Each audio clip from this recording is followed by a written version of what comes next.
Just gonna play the intro song. Intro time.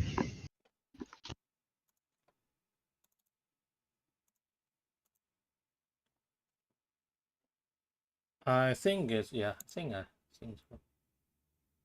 Awesome.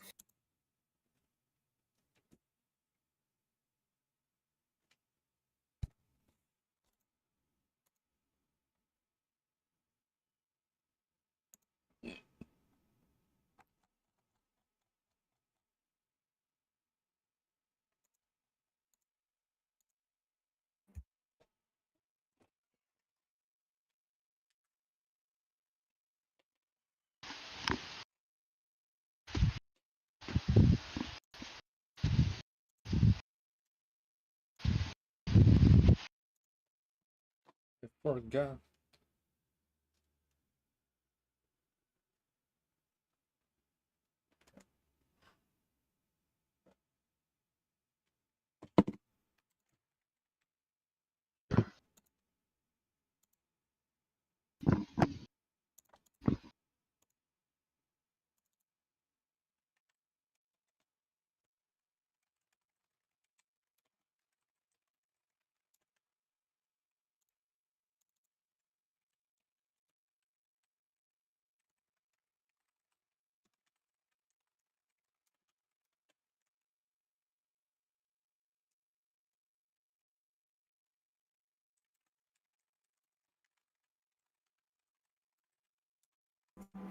Welcome in, everybody. This is Doors to Divinity, Chapter 1, Episode 12. Just quickly introduce, we got a new player today. His name is Shafe, one of our good friends. He is going to be playing a new character in our campaign. Okay, so I'll do a quick recap for us. Last time, you guys traveled to the matron city along the coast of the very vast ocean, which you discovered and learned from Stony Step, the village nearby, that there are these giant, colossal-sized sea monsters that live out there. But you haven't had any encounters with those monsters yet. You just kind of crossed over the island just off the coast, and you entered into this great whirlpool that takes you back down into the Underearth. Upon reaching the city, you entered the matron palace, and you were able to get an audience with the matron, who turned out to be the sole ruler of this city. And you quickly discovered that she was not what she appeared to be, though beautiful she seemed. She was actually a vampire lord or priestess of the city who rules over it in a tyranny. You drank blood wine, some of you contracted madness, and several of you are now in giggling fits, while I believe Fram believes himself to be the most awesome of anything and anyone known to live. Not just to believe, bro. I really am. Thankfully, nobody died. Gross luck. And you guys are now leaving the matron city, I think with plans to go to Stoneguard. You still have the Sunstone in your possession. Where are we going from here? Yeah, I need to do this. Yeah, I think we're gonna explore the city a little bit and see if we can find a way out of here, because we don't even know how to leave. This is true. So that's probably our first order of business. But then, yeah, I think generally on our way to Stoneguard is what we want. So if there's a way to exit and head that way, that's what we're kind of looking for. Okay. Also, if we happen to make a detour and harvest some more mushrooms to sell at the market, that could be beneficial.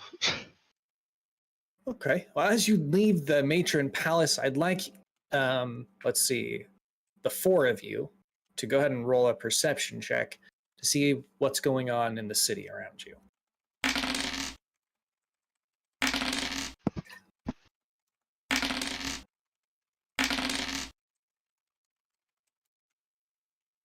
Okay, Fram and Rig. Fram, you of course notice, right? You notice everything. Of course I do. I'm the best at noticing.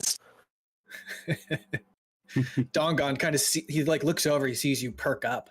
He's like, "Oh, what is it that you see?" And you kind of like look over towards the building, and there, just the buildings in front of you here, and there's a group of guards, and they seem to be kind of like overturning barrels and like searching through like various crates that are stacked up next to a lot of these stalls just outside the palace, and they're kind of accosting the vendor there.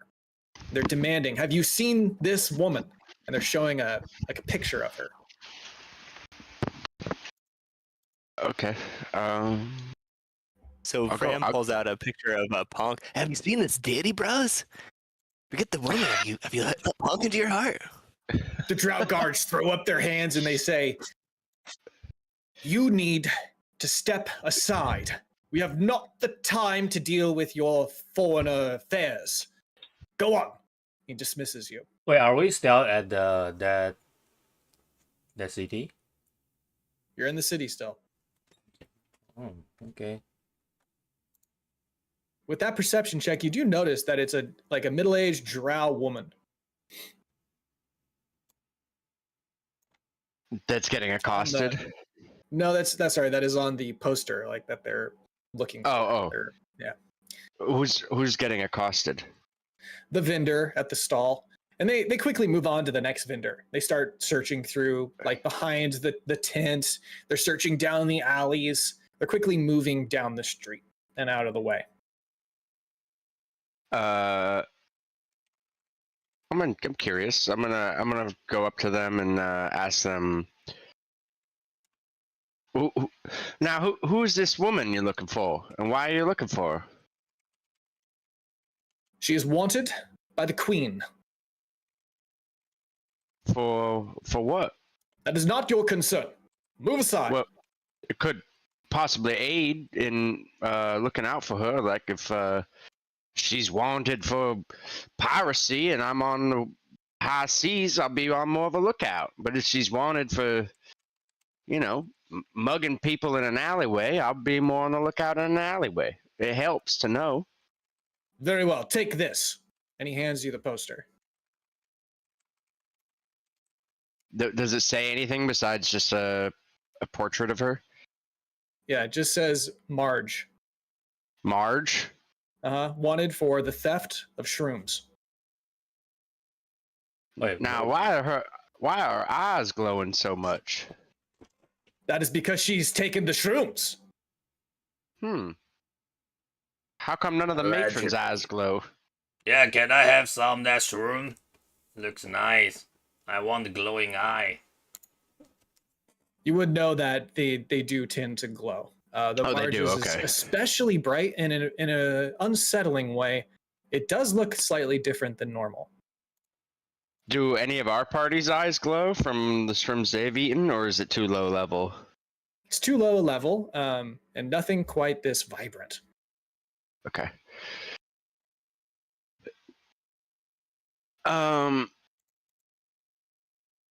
All right, well, we'll be on the lookout. Thank you. Okay. The guards quickly move down the street. They're overturning crates. They're searching everything. Then you see, actually, down the opposite side, there's another group of guards doing the same thing. They've entered into a building. It appears to be a stonemason building, and they're searching everywhere. Guards are now scouring across the city. Which direction do you want to travel through the city next? Let's go down towards the port, because I feel like that's where we'll be able to get like information about how to go about getting out of here. We need a boat, I'm assuming, to get out of here. Doesn't really look like there's any other way. Yeah. Okay. How we get here? Move you guys over there. We swim to here? I forgot. You took a ferry. We got sucked down to. Yep. But now we have to find a new way out. We don't even know where we're going at all. So we definitely need to find somebody who does know what they're doing. Okay. As you make it to the beachhead, go ahead and roll another perception check. Everyone? Mm-hmm. All Nice. right. 21. You spot Marge sneaking in a crouch. She's moving towards a boat that's at the far end near that bluff that just kind of where the beach ends, basically, by the water, right around here. She's sneaking up onto this pier, and she appears to be moving across it to get into one of these tinier boats.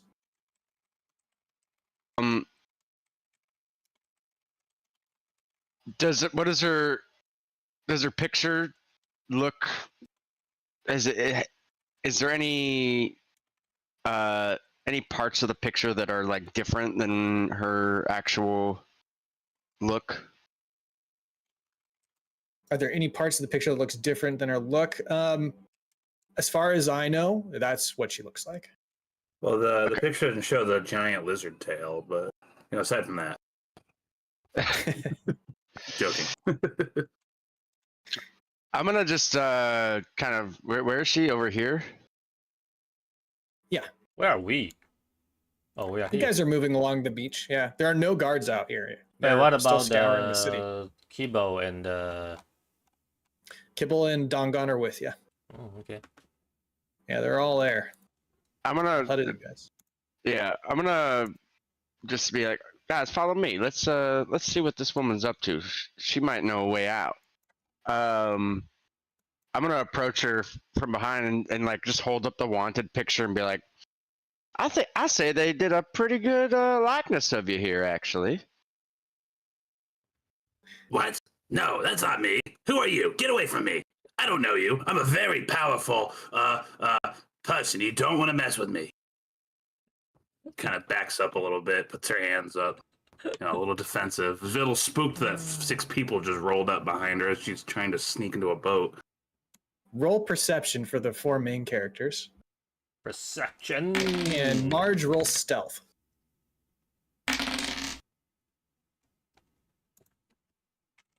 So everybody sees the satchel that is, strapped across Marge's chest, and inside it's busting with a collection of magical mushrooms, which she clearly shouldn't have. Do I notice that they eyeball these? Yeah, you do. I found these. I happen to be quite the mushroom picker. You know that everyone down here picks mushrooms in their free time. Calm down. I think you're among friends here.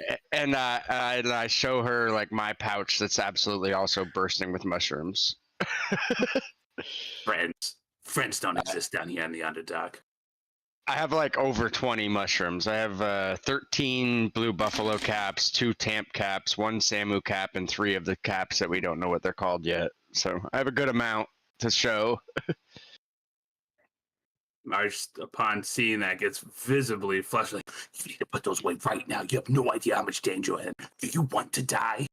Well, I'd say you're in a bit more danger than us. See, you're a wanted criminal. Nobody knows we have these except for a wanted criminal. And who's going to believe you? Yeah, we're You don't even know me. fine. Post is not me anyways. You can't tell us apart. There's 100 other women in this city that look just like that. I found Besides, I you. wouldn't have my hair that tacky. We stumbled across you only 20 minutes after realizing you were even a criminal. Why, I declare. I reckon you probably need our help just as much as we need yours here. Now, we're trying to get a way out of here, and we're on our way to Stoneguard. Do you happen to know a way out, being a drow yourself? I assume you're familiar with this area. Why, I might be. But I still don't know much about you guys. I mean, you just walked up here. You expect me to just walk off with the first group of men that come by and ask if I need some help? Please, I'm not 25 anymore. That, or we could take your mushrooms and then scream to the gods that you're over here and collect the bounty on your head. Well, let's not be hasty here. Like you said, you guys are tourists around here. You don't know your way around here from left to right. If you keep going, you're going to walk right back into those guards, and they're going to see those mushrooms, and they're going to take you in. And I don't know if you've met the queen around here, but she's a little bit of a bitch. Actually, we just had an audience with her, and I could agree. Although I don't think I used... we survived, but we're not unscathed as a party. But perhaps you see why I'm suggesting we work together here. We are both in a bit of danger, and we should both get out of here as quickly as possible. Well, if you did manage to live past her and all of her freaky powers that she has, then I suppose we could maybe do some business. But hi there, I'm Marge. And what are your names? Who are you? And who are you, the big strong one? My name's Kamaji. We all just yell at once. I'm unstoppable! Dongon walks up to you and extends his hand with a very formal shake. Well, hello, I'm Dongon, and I'm trying to procure a bunch of mushrooms in order to start Arcanum University. It's actually why I followed these gentlemen down here. What high levels you have. And when Marge takes his hand for the handshake, instead of like fully grabbing it, she just grabs like the end of the fingers and like goes up and down. Like, okay. After you do that, like, be careful not to touch too much. Kibble walks up and he goes, And I'm Kibble, but according to the traditions of Ponk, we should really give hugs around here. Right, Fram? That's so true, brothers. Bring it in. Kibble just gives you a huge... I don't touch. Oh my god. Oh, sorry. What do I do in a situation like this, Fram? I'm just a little bit. I'm a bit of a germaphobe. You see, like I don't like people touching me, and especially little short things like you. I'm not good with taking immense rejection. Okay, this is really harmful to my self-esteem. Well, according to my God, us being this far apart is the ultimate form of respect. So I really appreciate this, and this is doing the best you can, sweetie. Okay. You mean Mother Myrna? Sure, yeah, Mother Myrna. That sounds fine. Sometimes, little friend, a hug can only be had from far away. You can still feel Punk's love flowing between the two bodies. I can feel Punk's love flowing between me and this woman. Yeah. Move on, bro. Okay. So I can move on. All air this, hug? It's great. Yep, air hug 1, 2. That's nice. Kamaji just kind of... And it's really nice to have another non-human in this party, and I also am not fond of touching, so I won't even try. He like kind of raises his hand and then really quickly lowers it and like brushes it off on his pants. I hope this is a respectful distance. I can take a step back if you want. Oh no, I like you. You can get as close as you want, sweetie. That's about as close as I want to get for now. Okay. I'm gonna kind of like, while that whole like Gruzlock, Fram, Kibble introduction was going on, like Kamaji kind of nudges Rig and is like, someone who's kind of like just gives a nod, like somebody who's kind of sane maybe, and not a punk fanatic. Like this could be good. And when it comes progression, change of pace. When it comes time for Kamaji to like introduce himself to Marge, he just says, "My name's Kamaji. Pleasure to meet you," and just gives her a nod. I'm gonna hug everyone. Bold one, aren't you? Respect. Just don't get in my way, okay? I'm gonna hug everyone in the same time. Everyone, every single one, just hug them together. Oh, come on, guys! We're in family now. Not again. It's a very serious moment. So what would you be doing? Everybody who's You're saying, laughing. you are you talking to me? If it's a very serious moment, I will keep laughing. I'm Joker now. Oh, guys, this is so good. Let's go. This is all mine. Oh my god. You guys just have too much laughter and fun here. It's not right. Wait, it doesn't feel good. No. You know what? I want to hug every single one. 1, 2, 3, 4, 5, 6. Every 6 of them. So I need to become huge Rambo man to do that. Okay. Don just starts giggling. Come on, guys, come on. Get your ass here. Kamaji's gonna use acrobatics to try and break free of the grapple. Oh, I use athletic to stop you. Roll a perception check while you're doing that. Shit, I'm Is that for everyone or just everybody? Perception. Well, I got out of the grapple. Yeah, you got up. Nat 20. Oh shit. Oh, okay. So you guys look over. You'd be looking towards, like up the beach, towards the wall. and you see the guards. They're actually now marching at a quick pace along the wall, and many of them are looking out and scanning the beachhead. I'm just going to roll real quick to see if they can pinpoint you. Where are they? They do have advantage. They get a 14, and they're going to spot Fram. Fram, not me. Or sorry, go ahead and roll stealth for me too. Okay. Yeah, they're gonna spot Fram. Ah, fuck. They're going to spot Fram. They're gonna spot me. They're going to spot everybody. It's just Marge that really matters, but that they spot Marge. Yeah. Yep. I did roll a 20 on my perception. Not 20 on my perception check. I mean, if you think about it, there is a giant boar man hugging everyone. If they're gonna spot someone, probably the giant boar man. Yeah, they spot the group, and then they locate Marge among the group. Right, And they got begin to good point eye. and shout. They just begin to point and shout at the distance, and you start to see them like running along the wall to get to the exit in order to get down to the beach to come after you. I don't want to be that guy, but we should probably get out of here. How many guards is it? Yeah, we gotta go. It's a group of 8 guards. I'm stronger than all those guards put together, bros. It's all right. I got Punk's love flowing through me. You know, I'm starting to feel like Punk chose me for this. Mark, Like I can feel him. Mark. There's gods coming after us. Oh my gosh. Marge, The city's got hundreds of more guards. We need to get out of here now. Nah, let's go Marge, kick some how ass. how do we get out of here, Marge? Ignore them. They'll follow my lead. Out of character, I would assume a boat would be the best way, right? To get out of here. Yeah, I we're would gonna say think I would know that. You're going to take. Or do the I boat. know? Do I know any secret passages nearby? You do, because I believe, if I remember correctly, you have spent time above on the surface, right? And on the over Earth. So you're going to take that boat and you're going to go down the Black Run Delta over here at the corner of the map. You're going to bank that boat against the wall. There is a passageway in the stone that leads back up to a smaller village outside of Stony Step.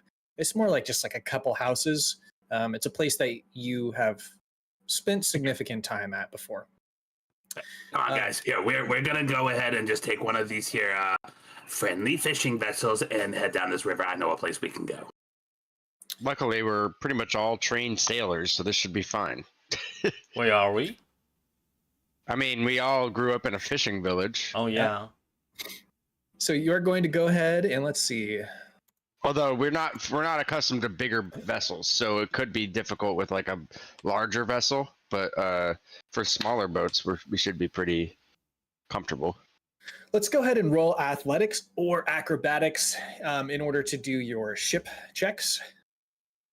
You guys are just going to be, it's going to be a group check. Of course, working together on this. athletic! And now Nice. I'm giant boarman, so I got advantage. Ooh. Rah! I crit failed. Fuck! Right. Okay, you crit fail. You trip getting into the boat, and your satchel opens up, and one of the mushrooms begins to tumble out of it, and your eyes go wide because this is the most powerful of the ones that you'd stolen. Roll a dexterity saving throw. No. It tumbles into the water, and you're seeing it now, like kind of falling below the dark, murky water. You have a chance to grab it, but you see several guards at the wall notching arrows and about to shoot. They're going to be shooting with disadvantage because you would know that they are at a considerable distance from you, I believe. But let me actually confirm that. Can I try to like help him or try to stab it with my rapier? Like I feel like a rapier is like the perfect thing to try and stab at a mushroom underwater. Sure, yeah, roll to hit. So yeah, I'll use my turn to yell, grab that mushroom! Graham is going to cast Mage Hand in the water and try to grab it. Okay, so Kamaji stabs it, brings his saber out of the water, and the mage hand comes over and takes it off. It's like you're taking a mushroom off a kebab. Perfect. You now have it in the mage hand. You guys got it? Do I need to roll Because you anything? took the time to do this, there are going to be a volley of arrows that are going to be shooting towards you. Mhm. 2 arrows. Shit. So it's be 8 arrows. How many people here? I gotta block the arrow for everyone. I'm huge. Okay, so 8 arrows are coming towards you. Let's see what happens.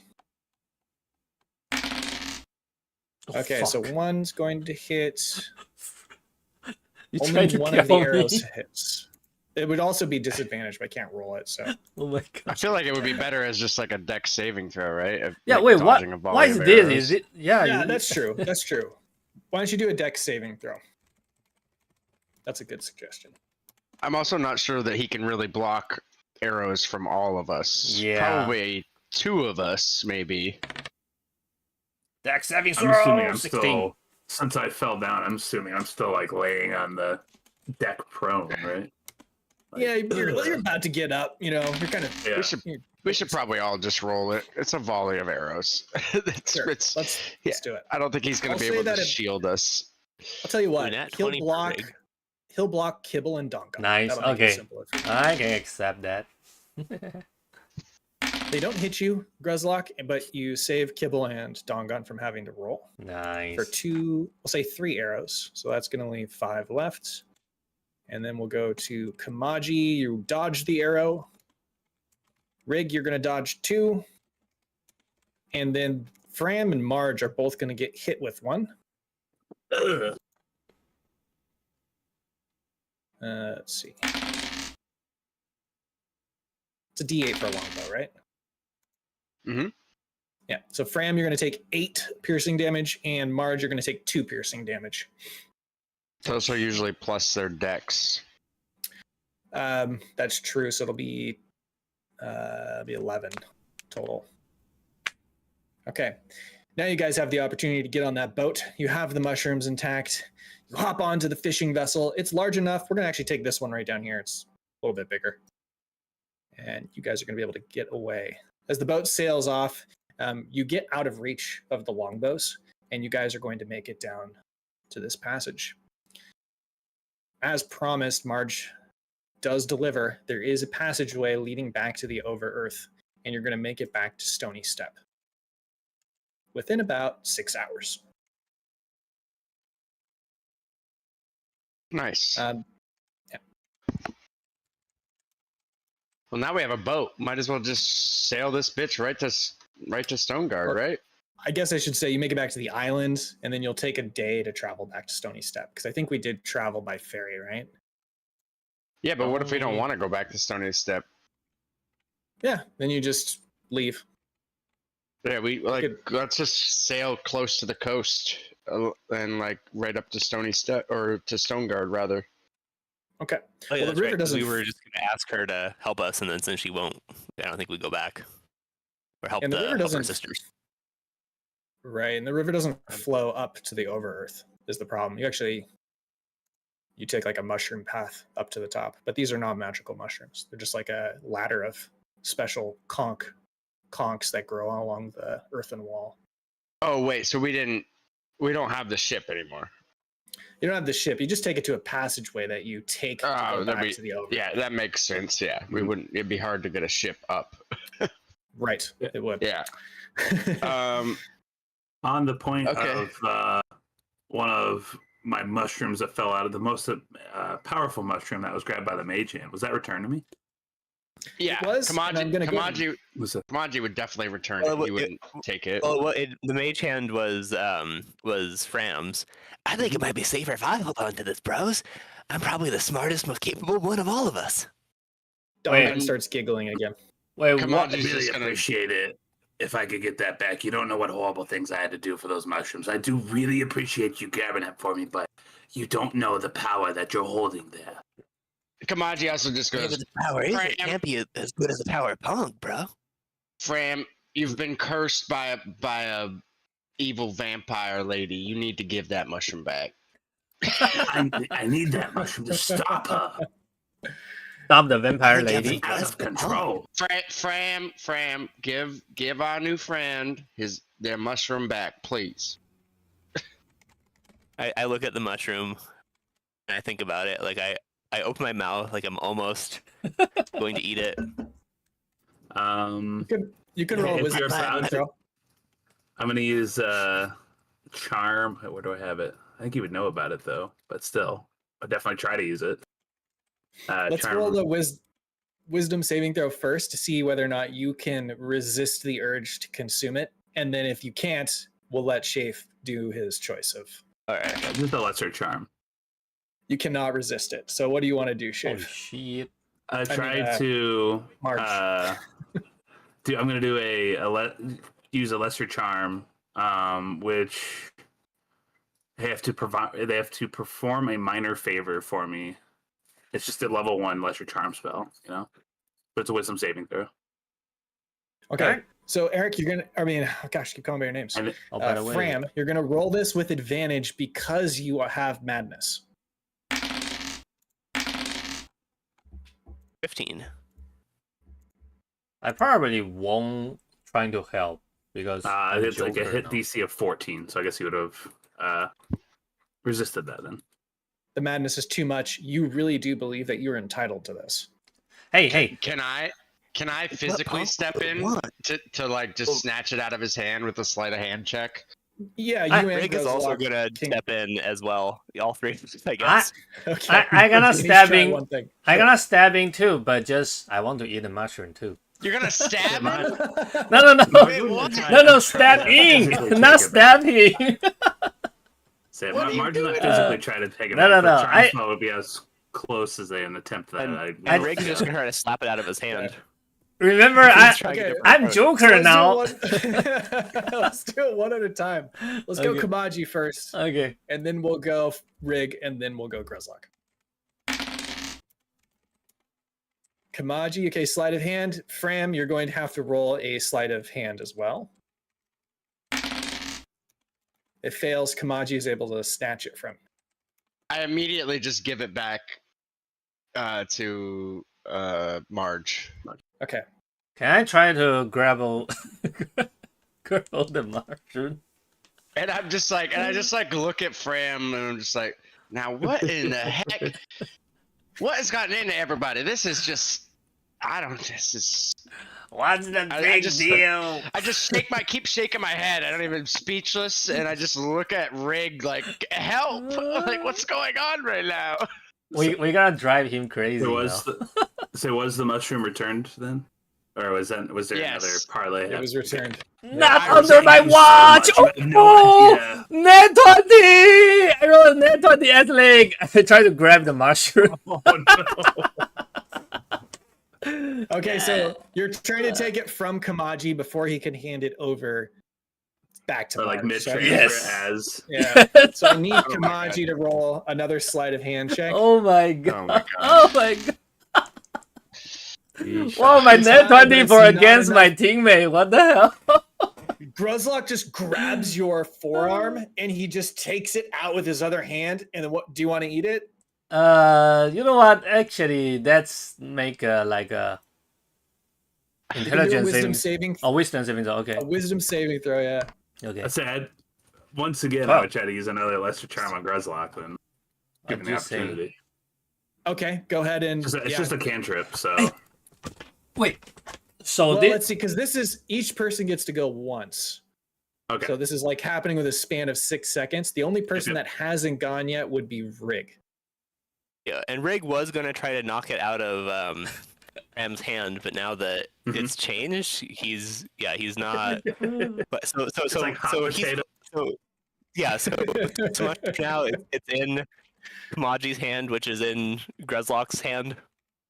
Basically, Okay. Gruzlock snatched it from me and is maybe gonna try to eat it. If Gruzlock doesn't eat it, I don't care. But if he eats it, like, someone should try to take it from him because he's like the worst person to eat it because he doesn't not even gonna have any spells.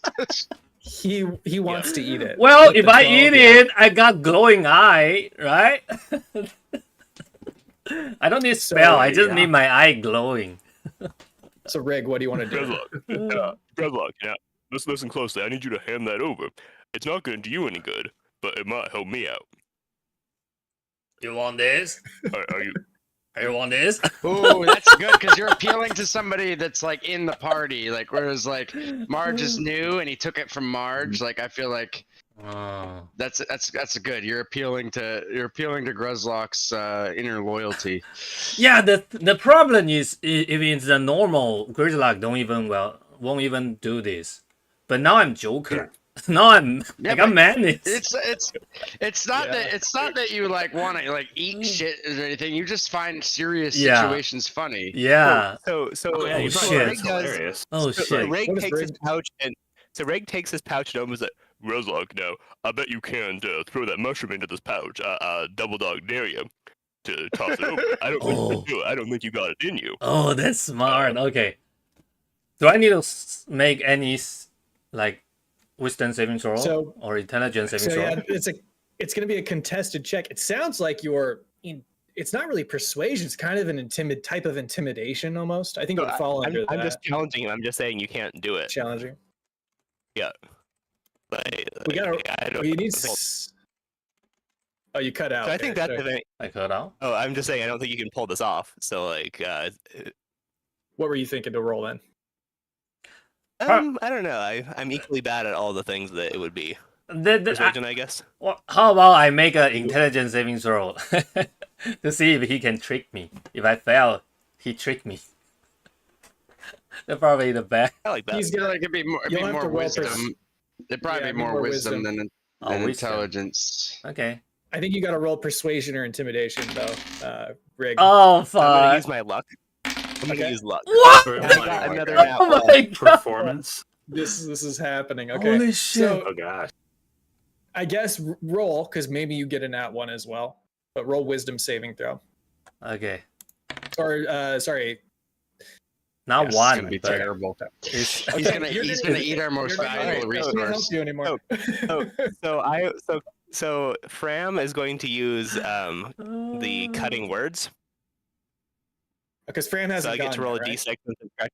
Yeah, I get to roll a d6 and subtract it. If it's high enough, this could lower it, but Oh my it's God. very unlikely. All right. Okay. Oh, This is that's not what funny. Gorm will want, bro. It's not what Punk will want. Oh my god, he It's rolled a enough. 0. You rolled a 0. You actually lost to a nat 1. That is crazy. I'm going to say that the mushroom rips in half. Each of you get a half of it. And it's going to reduce the effect slightly. Well, the thing was, we were trying to convince him to throw it into the bag. Right. And so this would now So then like he'll I would- throw it then. Yeah. Okay. That's funny. Okay. Wow, that's an interesting use of cutting words to get him to a 0. He literally rolled a 0. Oh shit! So now I got convinced. So you You throw got it. convinced, yeah. Okay. So I need to throw with what? Acrobatic Nice. or athletic? I like to imagine there. Then like Greg was like, "Here, you got to throw it into this bag," and then drop the bag so it's on the ground. And then Greg's like, "Rrr," and then just like drops it on the ground in the bag. How was this a challenge? What the hell? Yeah. Do I need to I roll anything to throw it? Athletic. Or... I mean, it's like it's a simple check. You're standing right next to him, so it's very easy to do. Just roll dexterity, Okay. not a saving throw, just a regular check. Okay. You'd have to. Yeah. Whoa! What the hell? You What's going on? hookshot it. I just Hook shot it over your head. jump and yeah, I got it. Ah. Who say I didn't This got is a it? bag. Is this a mushroom that we do not recognize? Prove me wrong. It looks like the other one you've not identified yet. Okay, so it's a I was like, so sure, prove me a wrong. good You definitely threw it into level that 3. bag. Yep. Wow. That was impressive. And then I walk over to Marge and I Marge is just like hand it standing over. there, like crying. Like, oh, what's going on? These people are insane. Yeah, everybody here is insane. What have I gotten myself into? Oh, you stupid Mike! You do this every single time. They might be insane, but they mean well. It's more than I can say for most of the city folk I've come across. You can do worse than these people, no matter how crazy they are. I'm not handed him a sure good they bag. all even mean well anymore, to be honest. And I was like, thank you so much with tears streaming. You have no idea how much this means to me. I went through so much to get this. Oh, thank you.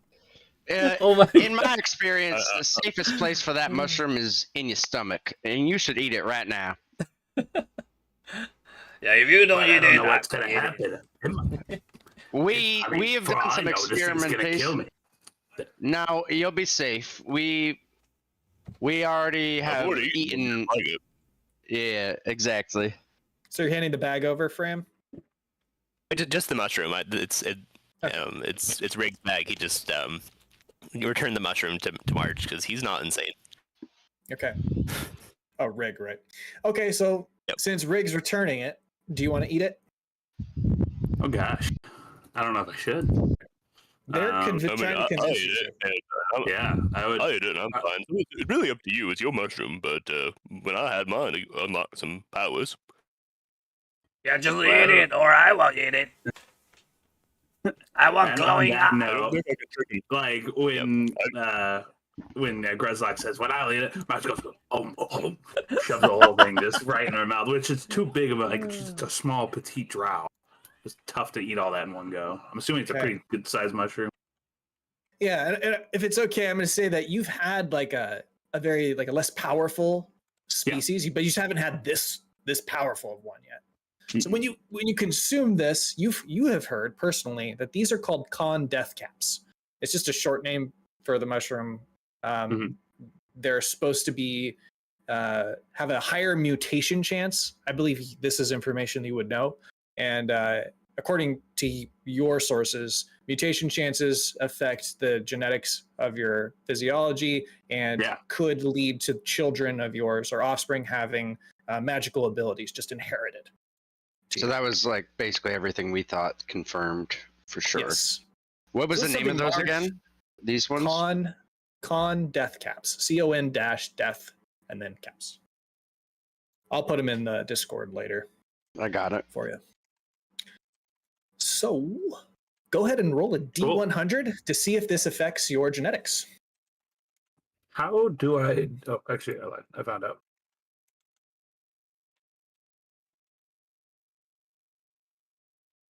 Am I not doing that right? Let's see. The very bottom, you'll see like the little D20. You just click the D100 once, and then you click roll. Oh, that's what I'm doing. Okay. 40. It does not have that effect, but you do feel the power surge within you, and you have unlocked the ability to attain level 3 spell slots, and everything else before that too. So it's like it's a threshold. Oh, we didn't. That's new information. Yep. Now you still have to. Awful. It tasted gross, but I feel like I feel like my magics, my power makes more sense to me now. I'm so confused before, but it's all just coming to me now. Their eyes look bright and like very vibrant, and like when everybody looks at you, it's a bit startling and somewhat disturbing. I mean, just how bright they are. Marge is like seems to be in a trance and turns towards the sea and just seems to look out at the sea, kind of like lost in wonder, taking in too many things, like that Charlie meme where all the stuff's going across the screen. It's like, whoa, shit's being figured out, but staring out into the sea. Roll a religion check. Every single one, or just? I skipped Sunday school. You hear the waves lapping against the hull of the boat.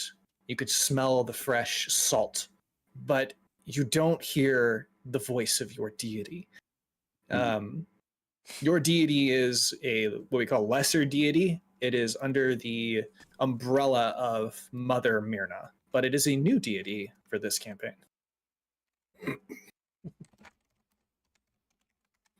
Okay, as you guys kind of continue on, you are now, I guess you wouldn't be, this was in the boat, right, happening? So now we're in the passage traveling up back to the over Earth. So if you can just go ahead and deduct one ration from your pack, that would be awesome. I gave myself a long rest 10 on just for starters. I felt like that was a decent number. Yeah, cool? That's perfect. Yep. While we're like traveling too, I do want to talk to Marge a bit about like if they've had time on the over Earth and like have they ever been to Stoneguard? That kind of stuff. Like, are people gonna be like freaking out because there's a drow? I guess like No, typically when Marge would be on the over Earth, Marge would try to travel in as much secrecy as possible, try to keep to themselves, and it was more of just like for trading runs and getting supplies and such. Marge reveals in the last 100 years they've spent just at that Drow city, kind of almost like in a servitude sort of status, where they've been working underneath the Vampire Queen, doing various jobs that they've never been that happy to be doing, but they've been working with some I've got very special friends who come by and visit me from time to time. They're friends of mine that just help me get some stuff from time to time, and they've been helping me acquire a few things here and there. But I can't give any more information on them than that. Have you ever been to Stone Guard? I don't know if I would have been to Stone Guard. It's a huge dwarven city, and it is to the west. It's up to you if you will have wanted to visit it. No. Okay. Alrighty. Well, I haven't done a lot of work with dwarves. They tend to not be a big fan of me. They see my skin and then they start giving me all these suggestions on healthcare routines and ointments, and I'm just like, get out of here. You spend all your time underground too. Just, you don't know what you're talking about. We had, most of us have spent most of our time in a very small village south of here, and personally had never seen a drow before we went down to the Underdark. But I'm curious if a city as big as Stone Guard, if there will be other drow about or not. But well, us drow are just lovely folk who just happen to be everywhere, so I can't wait to see if we have any more there. You get the idea that Marge isn't a big fan of being a drow, and it's not like the highlight of their existence. Not to be insensitive, but perhaps you should keep your hood up until we know more about where we're headed. Oh, I was planning on it, sweetie. Don't you worry. Puts up a very thick hood, comes down with a little bit of a lapel on the way down. So you really just see some ominous eyes poking through in the silver hair. And Marge is a little bit of a lighter complexion drow than like a super dark drow, but if it was super bright outside, it wouldn't be she wouldn't look that awkward. Marge is like that hip aunt that sneaks you weed or something when you're in high school. As long as you promise me you don't drive after taking any of this stuff and you have a safe place, then you guys have fun. And rather you experience it that way than, go out and do something stupid.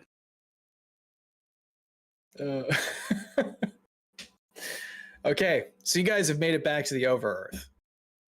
You're free and clear of the Under-Earth and the Vampire Queen and all of her guards. We don't have going? any we don't work for her, right? We don't have any deal. You did not manage. No, you did not manage to get a deal. Okay. I'm currently running away from her.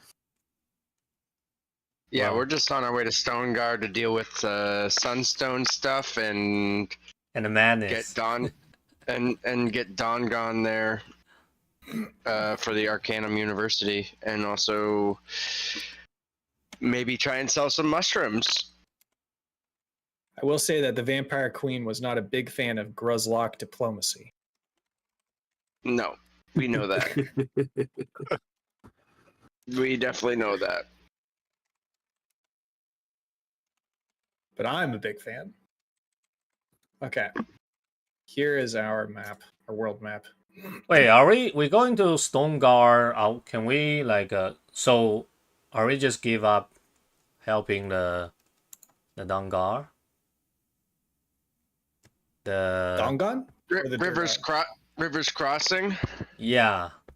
Yeah, I mean, I don't really know how else to help them other than maybe we can find somebody to help them in Stone Guard, but I don't think they're even going to want to help.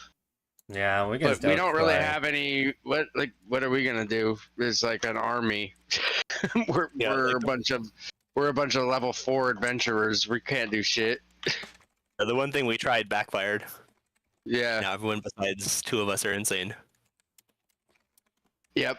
And also we notified an enemy basically that's going to be waiting. Even if they are victorious, there will be somebody else ready to pounce on them next. Sounds like we need to figure out what to do with these mushrooms and find a way to make them work a little harder for us. That's the idea. Tap into their power. Okay. Since you guys are traveling to Stoneguard, it is going to be 4 days journey. So you're gonna have to deduct 4 more rations from your pack. I think I forgot the. Let me check. Oh no. 4 ration. Okay. Awesome. If you don't have the 4 rations, you can attempt a survival check. If you fail, though, I gotta do survival check for foraging. Sure. Yeah, you can do it. Let's have one person roll survival 4 times, 1 for each day. Okay. I will just roll. I got the best survival, right? +5. Okay. 3 more times. Oh. And then if somebody wants to put the plant parts in the document, that would be awesome. Yeah. Today my roll is pretty good. Okay, 4 times. Yeah, don't worry, I'm here. I'll take all those bad rolls away from you. All the bad dice get sucked my way. My best roll always against my teammate. Yeah. All right, where are we? We're You're in the hex with where the Stony Step is. Ruins Wilderness. Oh yeah. I'm sorry for the south or the survival. Someone wanna? What was the first roll? First roll. It's 19, and second is 24. Hold on, that's gonna take me a second. Just the first roll. 19. So I'd like to imagine that while we've been doing this like multi-day travel, Marge has been like growing a little more comfortable with her new cohorts compatriots. I shared the story of how Grezlock, took the queen and he pinned her up against the wall, and she was elated to hear that. And with hearing what of your adventures and the things you guys have been up to, she's allowed the stock of her mushrooms to be shared with the group of what she had remaining. And it's like I think you guys have a good idea with these mushrooms. I'm not sure if we're on the same path forever, but I know for now this is a good place for me to be, and we can really learn how to use these mushrooms more. And I'm liking where you guys are going with that. I know nothing about mushrooms. I would say that if there's any more of the level 3 ones that Rig and Fram both have one. I don't remember if we've unlocked level 3 yet or not, but if we haven't, I think we would. I think I actually had one to unlock the cantrip, but I got no cantrip. Yeah, you did. You had the cantrip one, yeah. Yeah. So you've unlocked cantrips, but you don't have them. Yeah, so. I don't have any cantrip. Can I have any cantrip? And got it level. we're not high enough level to have level 3 yet, but I would say that Rig and Fram would both eat those if there's any left. Okay. I thought you already did. Or what did you eat? Because I definitely had some. I had more than what I have, and I crossed some out. Yeah, I can see. I know at least. I'm pretty sure Fram at least ate one of these already. Because I definitely had 4 marked. Yeah. I thought we did too, but I can't quite remember. I remember is when Fran just joined us, and you share some. The Kamaji share some mushroom to him, because everyone got some. Yeah, but we also had some mushrooms when we were in that. When he found it, like in that room, like somebody ate one. I'm pretty sure it was Fram. Yeah, I think so. I think Fram did, but I remember that you guys did not eat the level 3 one yet. No, that's what I'm saying. That's what I'm talking about. Like I literally have it marked in my book as I had 4 and I crossed one out, and now it's 3. I see. Like I'm pretty sure Fram, right when we found them during that fight, ate those. I think you guys did eat the regular ones. Yeah. Wait, are you saying like when we fighting the Drowder, and we found a little room, got a lot of mushroom there. He eat that there? Oh. All I know is I don't know who did it. I thought it was Fram, but somebody ate one of the level 3 level 3 ones. That's how we knew it was level 3, is because somebody ate it and unlocked it. I don't Pretty sure it remember. Would have been Yeah. Fram between my 2 characters. Yeah, especially. Yeah. I think it was Fram. It's not me. Yeah, in Yeah. that case, then if I mean, there's that makes extras, Rig is sense. gonna eat one. Yeah, we It'll be a while have. before I get to level 3. So you guys did eat one. Okay. I just remembered Yeah. you guys didn't, but I guess I remember it wrong. Okay. I definitely have it written down that somebody ate one. Probably but Fram then. I have 3 more. We found 4. I have 3 more. You guys want to eat them So- along the journey? Rig's gonna have one. Okay. Roll a D100 for me. Kamaji's gonna eat one too. 90. Okay. You unlock up to level 3 spell slots, but nothing else happens. I don't think we Kamaji's- had Fram roll a D100 when he did it a while ago. You definitely did. Okay. It was like in the middle of combat. I remember doing it in the middle of combat. I don't. We just rolled a bunch of those checks because everybody was eating them at the same time. But you definitely rolled yeah. it for everyone that we ate. Okay. Yep. But Kamaji's gonna eat one as well, just because. Why not? And I'll write that down.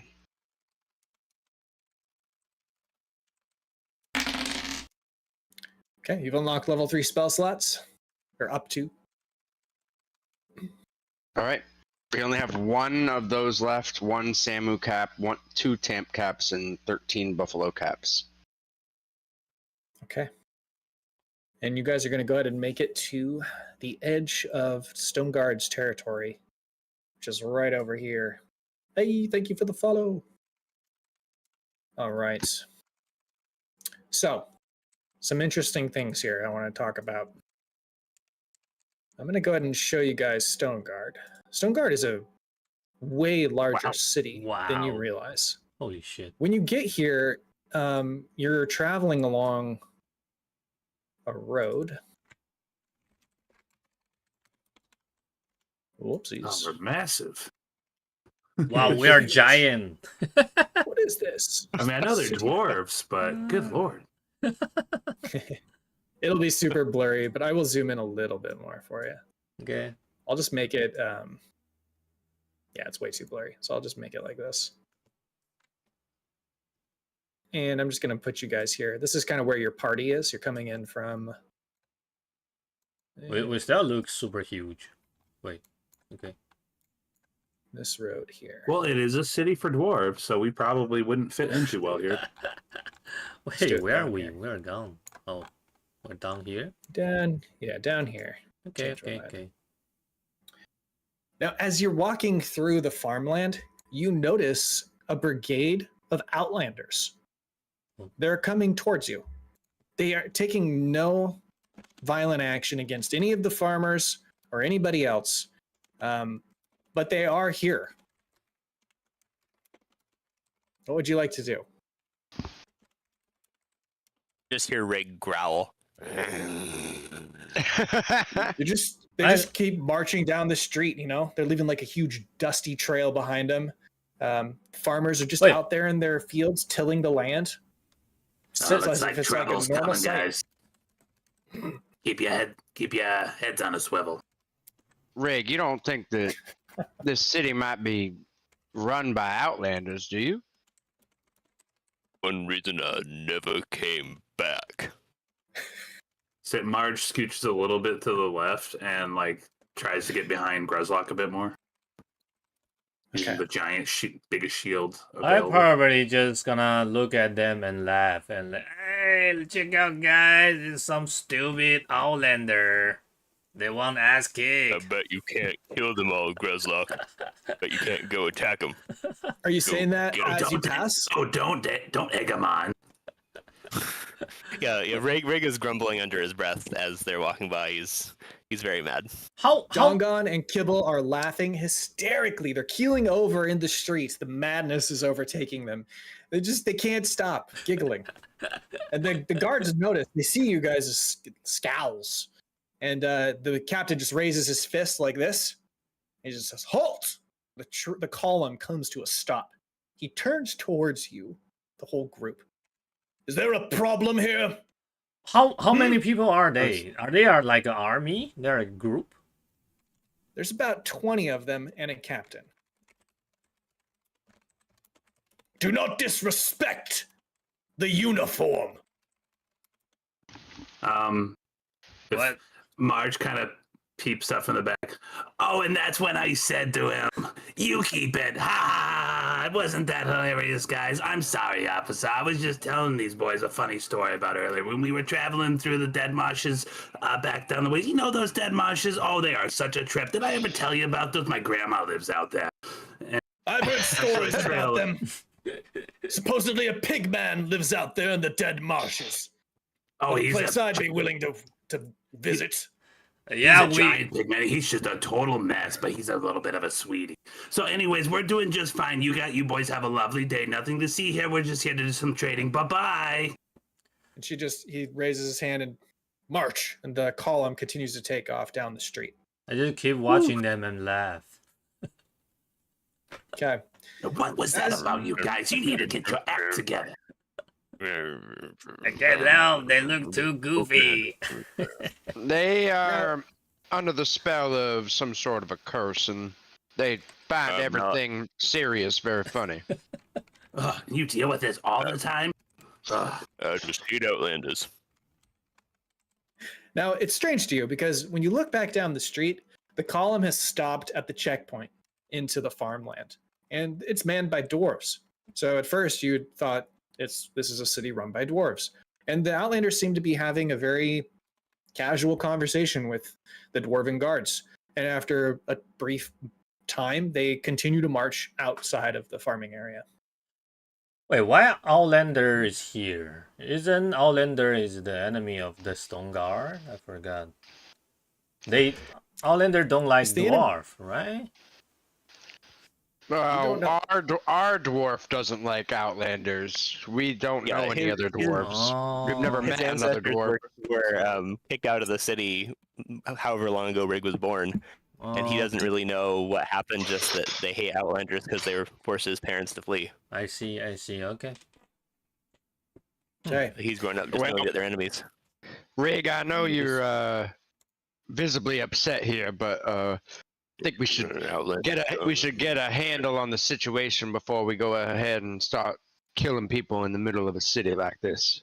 So Marge turns to Rig and says very seriously, "Rig, I know we all have people we hate, and sometimes we just have to bite our tongue and move on. We'll have our day." Bite our tongue? I like the sound of that. All right, I got it. Have our day. And that's why I like you. Oh, shut up. Shut up. Did you hear that, Kimo? Oh, yeah, I did. Oh, God, so funny. Remind me to pick up some earplugs when we're in the tavern square. Or maybe some sort of new spell that we can put a mute on them. Oh shit, that's... You do it after a while, you just kind of tune it out.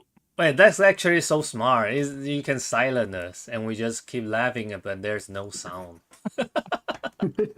As far as you can tell, the madness is not going to end. Like, this is going to be a problem because Dongon and Kipple just can't contain the laughter. Holy shit. And so it's yeah, I mean, they've been laughing the entire way back to the Overearth and for 4 days across land to get to Stoneguard. So I would imagine that your party is feeling a little tired by that.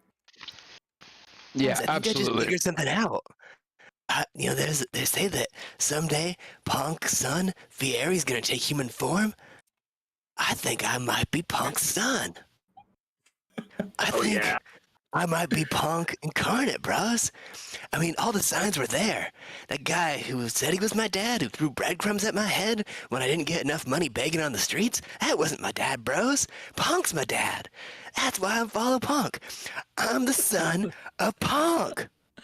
And you are my cousin. Punk's religion, we're all children of Punk, so yeah, I'm a daughter of Punk too, big whoop. All right, well, moving on.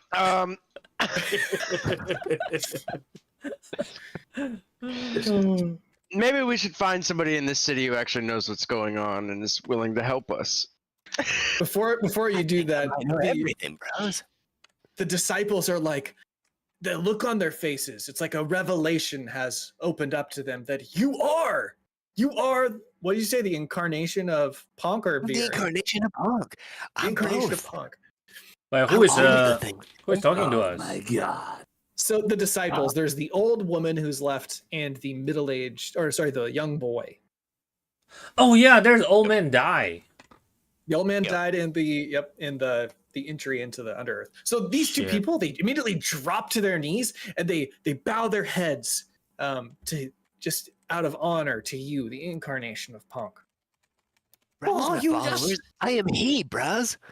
Let me kiss your feet. Oh, Punk, oh, holy Punk. And she gets down and she starts kissing your feet. You're going to have a place at Punk's feet for all eternity. For your faith, ma'am. Come on up. Stand as an equal. But not really. Will you bless me, please? You are blessed in the name of Punk and Vieri, my man. I'm a woman, though. Oh, well, madam. She stands up, and she takes your hand, and she says, I will follow you to the ends of the earth, Punk, my holy of holies. Marge walks over to Kamaj and kind of says under breath, we should really find a way to charge commission or something for this. Get some followers and make some money here. I like the way that you think. So you guys are walking through town. You reach the crossroads. Go and roll a perception check to see kind of what is going on around this area of the village. The villages outside the city. Wait, friend only have 3 follower now, or 2? 2. Oh. Well, Kibble is 1, kind of. So that might count as a 3rd. Okay. 13. He might take away from the follower count. Let's be honest. Yeah. Negative follower. Yeah, if someone sees him, they go, ooh, I'm not touching that religion.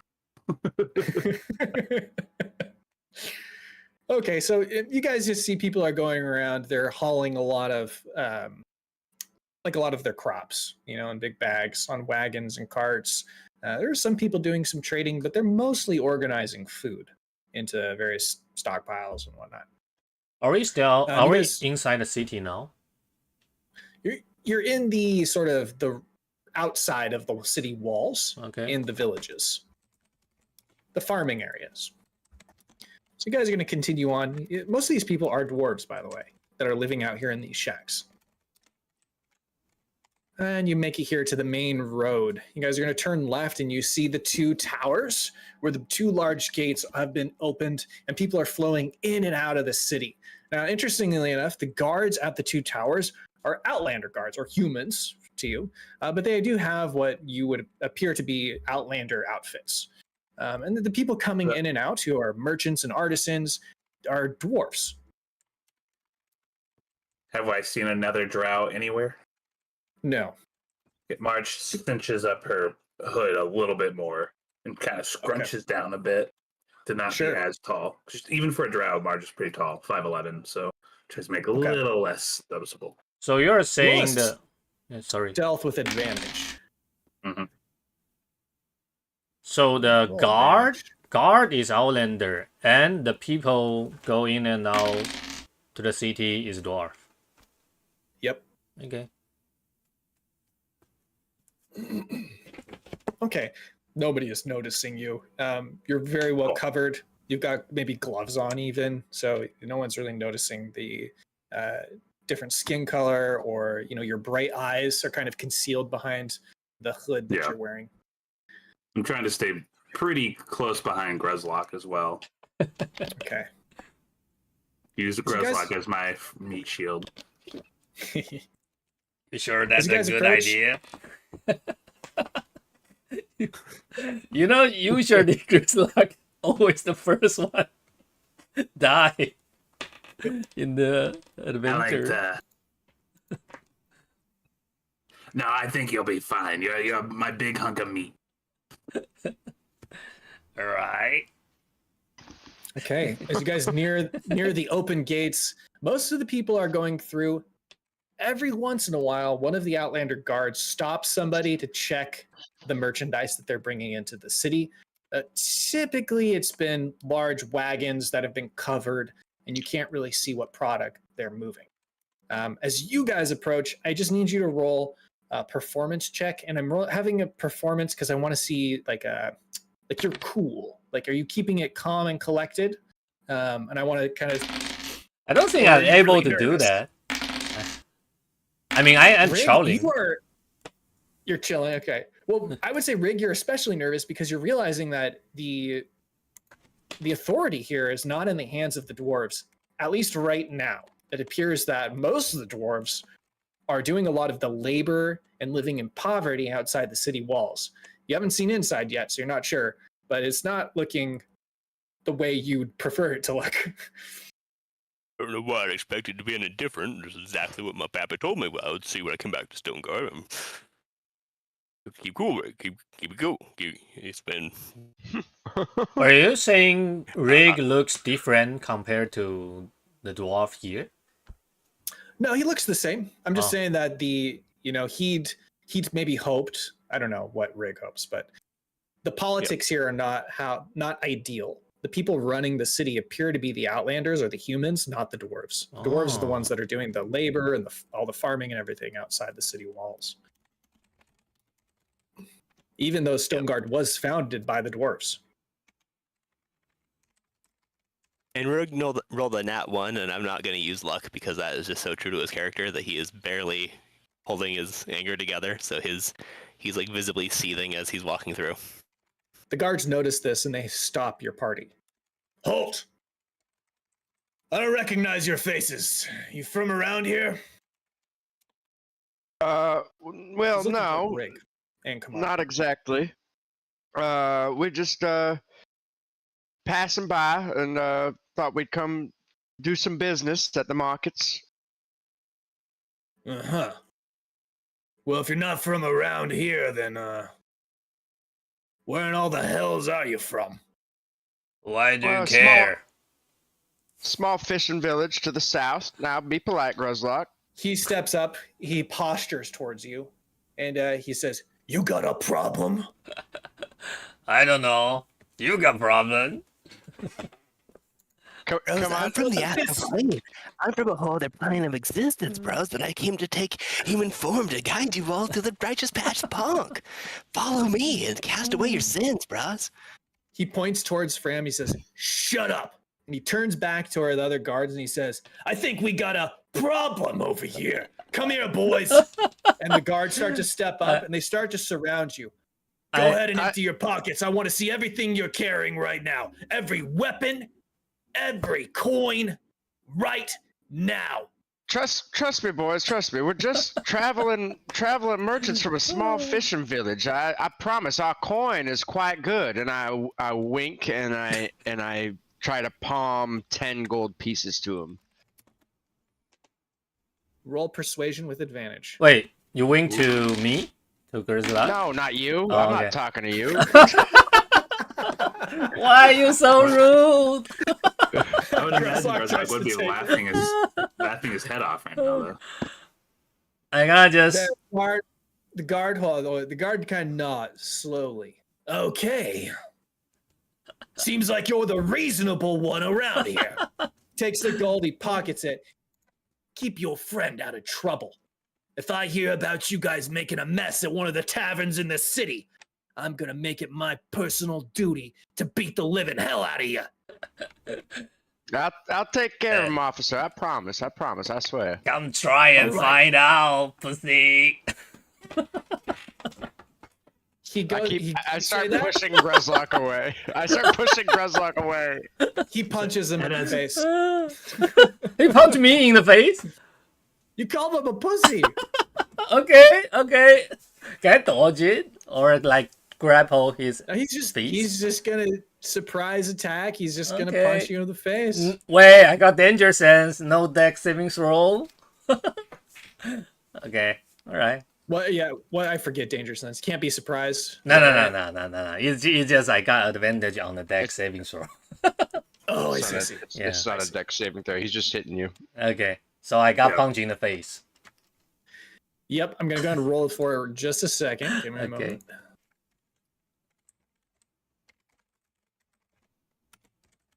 Okay, so it's going to be that.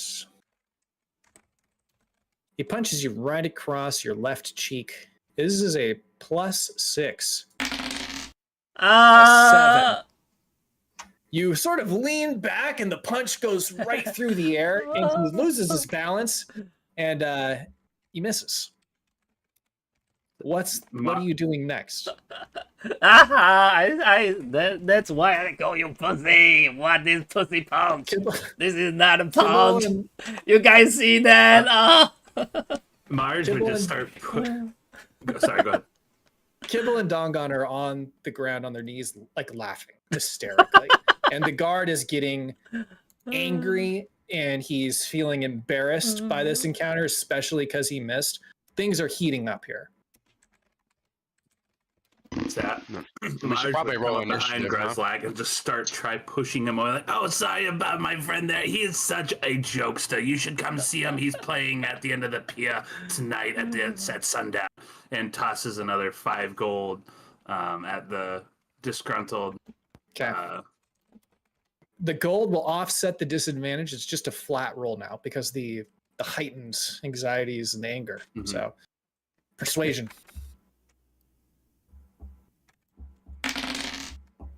That is just enough. He stops.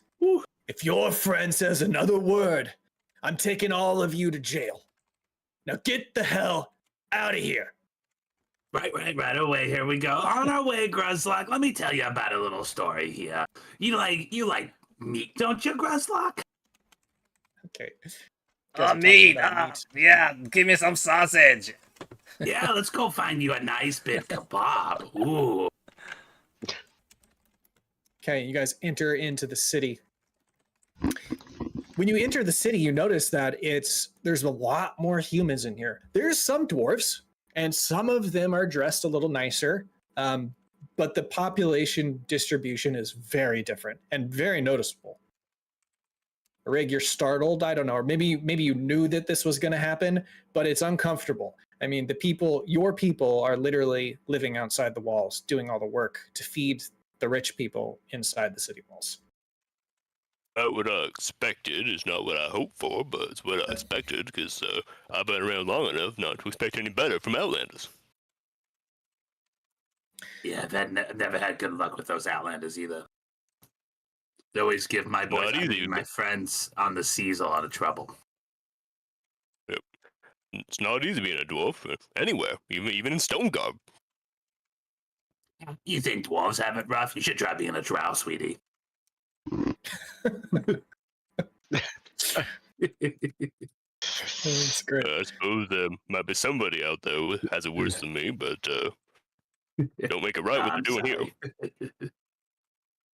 So you guys make it to this. I'm gonna make everything righteous. That's why I'm here. I'm gonna bring he's gonna make everything righteous. Outlanders, dwarves, drow, everyone can just be part of Punk's great holy massage circle. Nah, that's kick Outlander's ass and make them massage us. The disciples are reiterating everything Fram is saying, and they're saying, we're going to go off and tell other people about, this revelation about you being the reincarnation of Punk.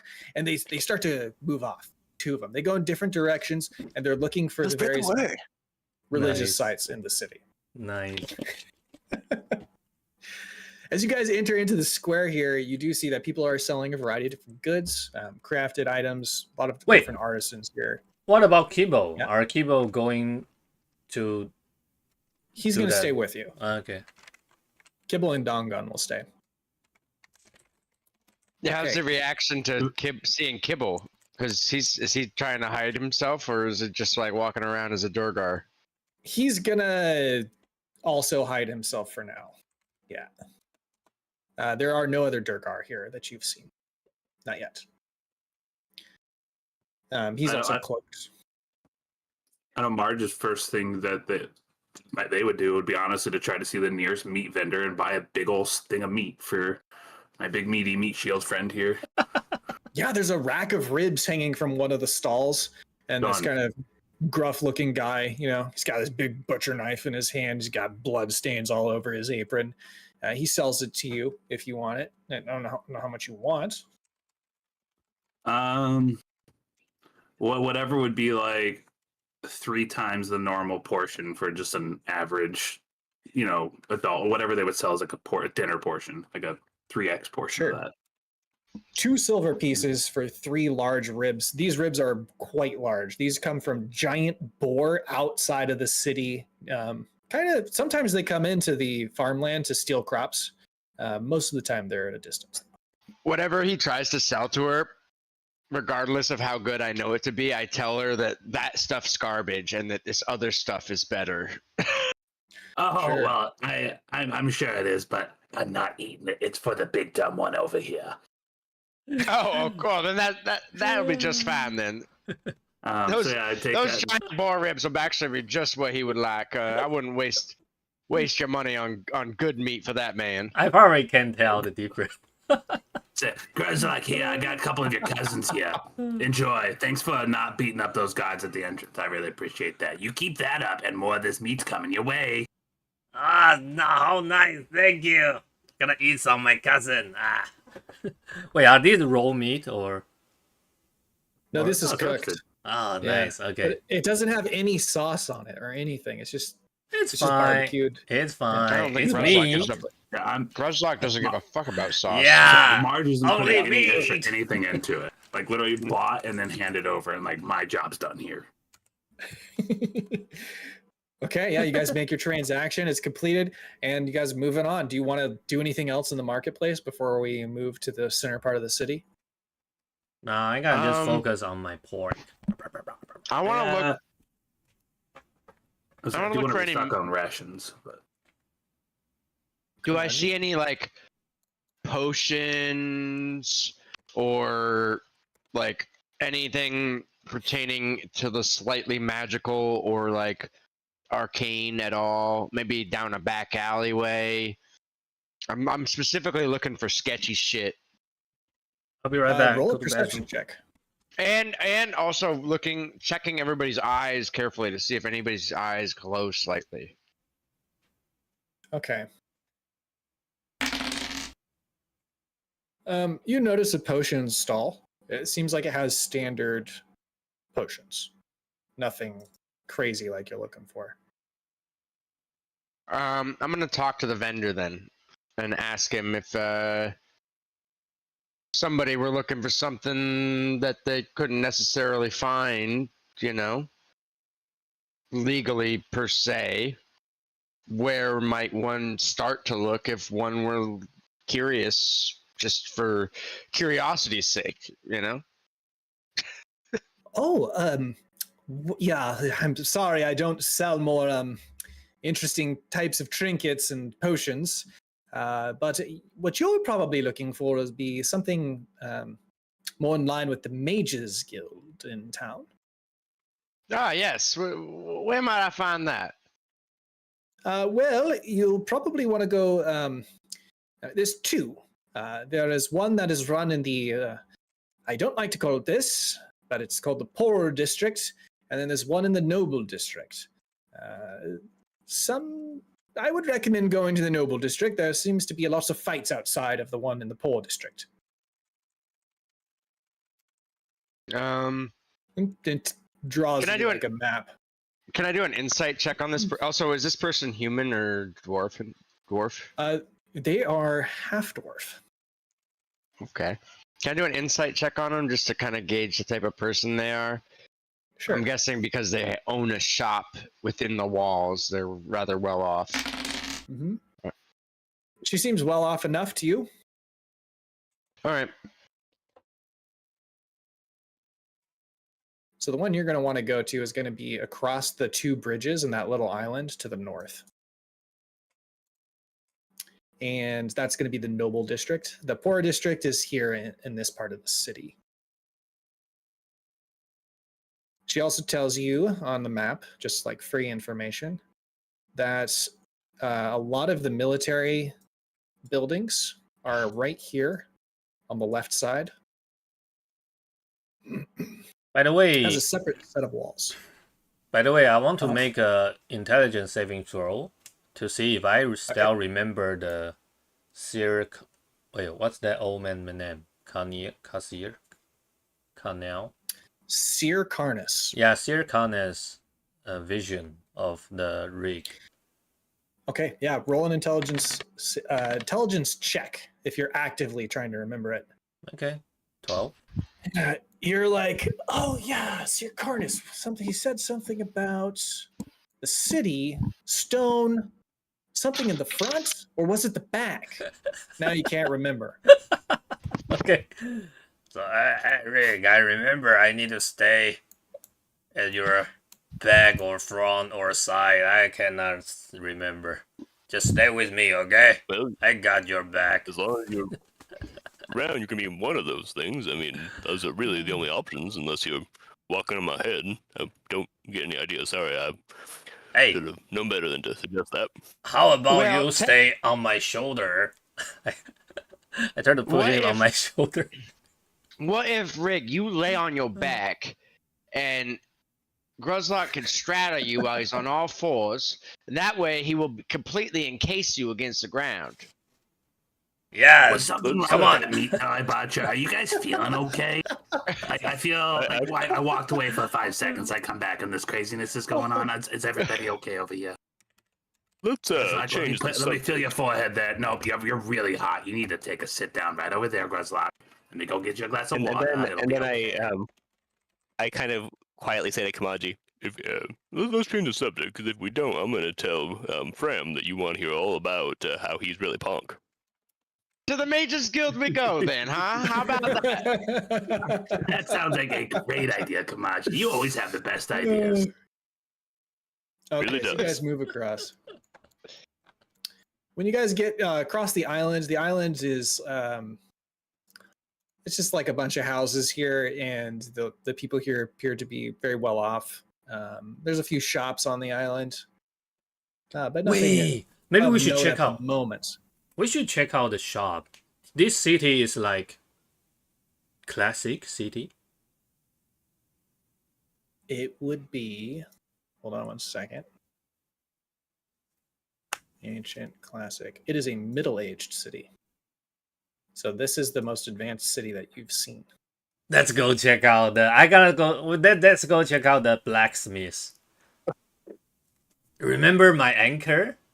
That dude say that the anchor can bind with the chain. Yep. I need Chain- that. chain I need anchor. that. Let's go find a Well, we dwarf blacksmith. Sure, you do find. Oh, well, we can go separate, maybe, unless you guys want to go together. Probably at least one reasonable character need to follow Grizzlock to make sure. Marge just stay with Grizzlock, yeah, just to keep tabs on him. Well, I'm gonna go with Fran. I'm gonna go spread word of Punk's love to everyone. Yeah, me too. You know, I've been thinking about it, Fran, and I think I think I might be a true Punk worshiper. You know, I mean, I've considered all the gods and goddesses, and I just think the Punk he's the most handsome. You know what I mean? He's the best with animals. Totally am. He's really good with Yeah, I animals. totally am. And I really am good with animals. What are the he many always signs? puts his followers first. You know. I do. I can feel why it I'm so right great. here in my heart. You know, it's filled I up. feel it, my son. I feel it. Let's go spread the word of me. It's just like Gruzlock, let's go. a Let's measurable go. joy. Well, you know, like, come on, guys, come on. You should really give it a try. Here, you should read this. And he hands the Ponk pamphlet that he got back in Elmwood over to Marge. You gotta read it, okay?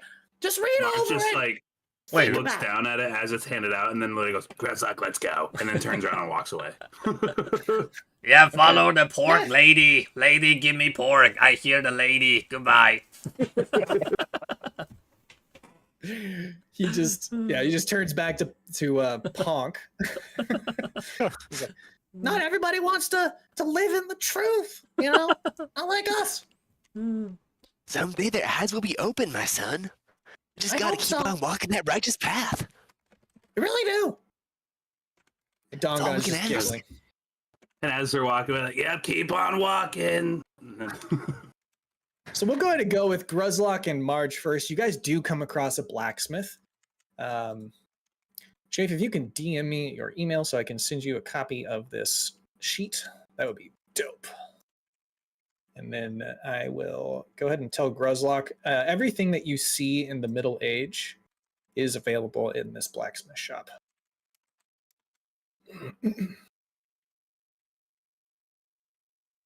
Let's find a blacksmith. We need blacksmiths.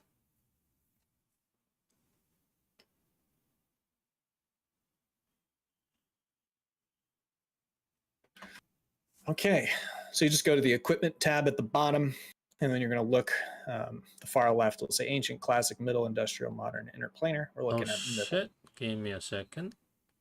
I forgot. So I guess while you guys are looking at that and kind of deciding what it is you want to buy, I'm going to go back to the other half of the group.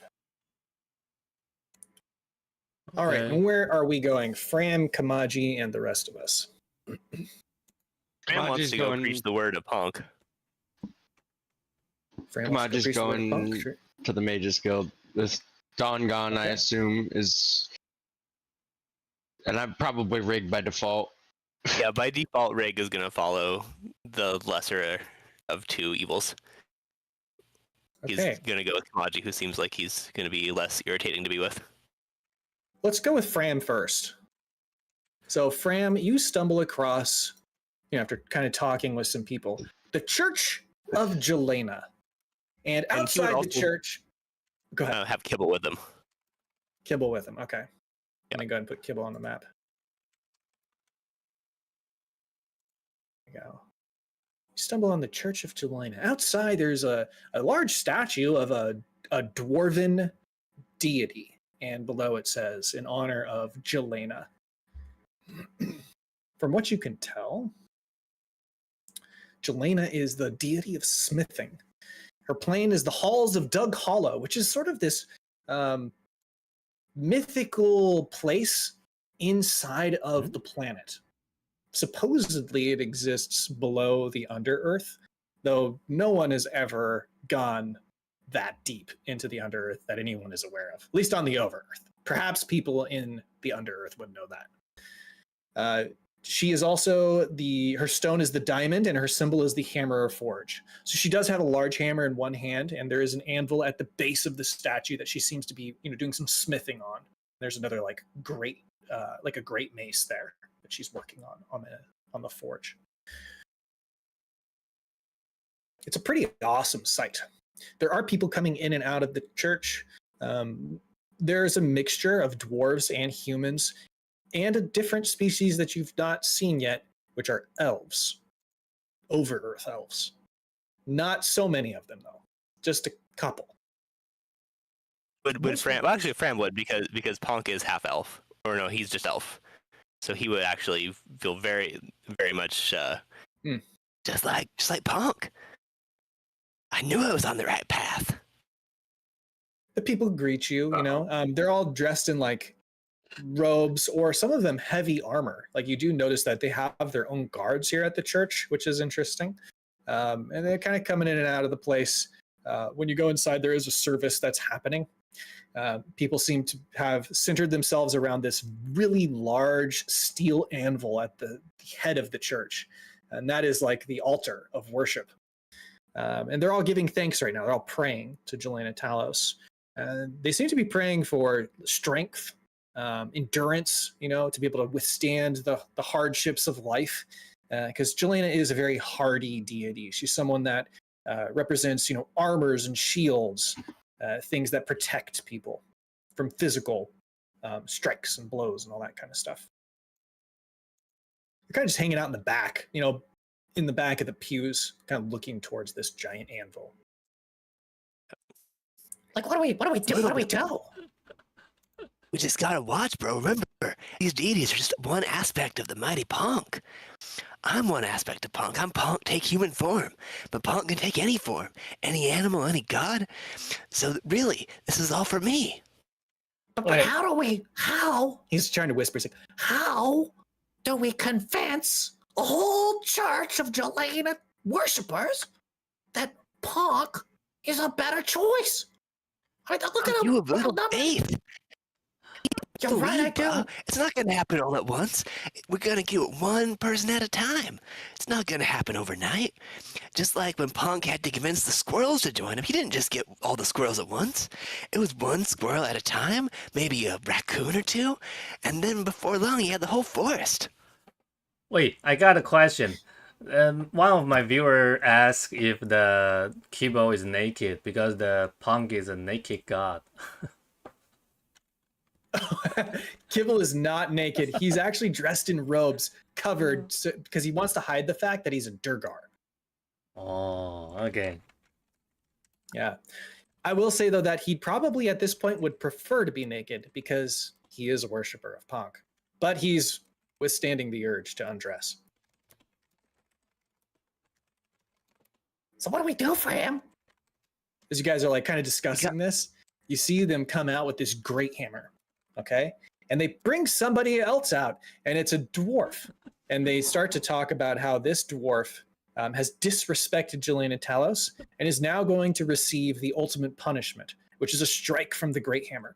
The great hammer is fixed to a hook that's pulled back up to almost the ceiling of the church, and it's set to release. And this person is now standing at, in front of its path. And one of the dwarves goes up, and they're about to release the trigger that's going to let the hammer come down and smash the dwarf in the chest.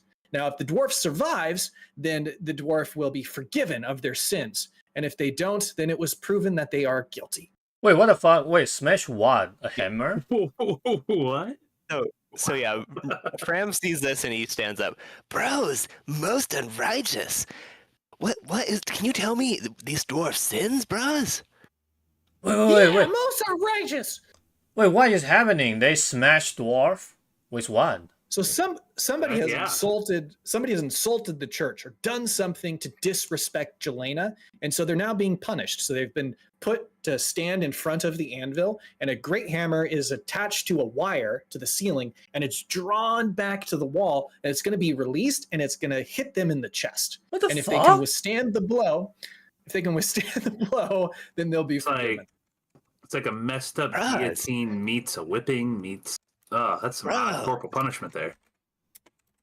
Is this really what Jelena would want? It's not what Punk would want. And I am he. And really, Jelena's an aspect of the mighty Overpunk. So as you say this, the head priestess, who happens to be a female dwarf, looks over at you, and she looks like the spitting image of Jelena. Go ahead and roll a religion check to know a little bit about Jelena. I know you do as a player, but our viewers don't know Jelena at all from our previous campaign. 13.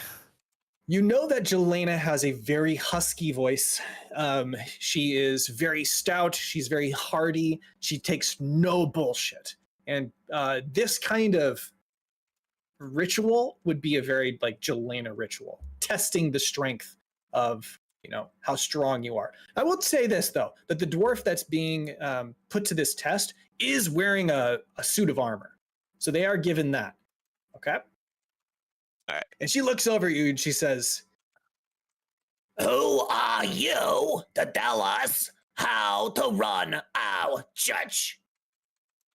Oh, my human name's Fram, and you can call me that. You can be part of the Fram fam. But my real name, my real identity, I think you can tell. Look, I don't want to be a part of your weird fam, Fram, whatever you call it.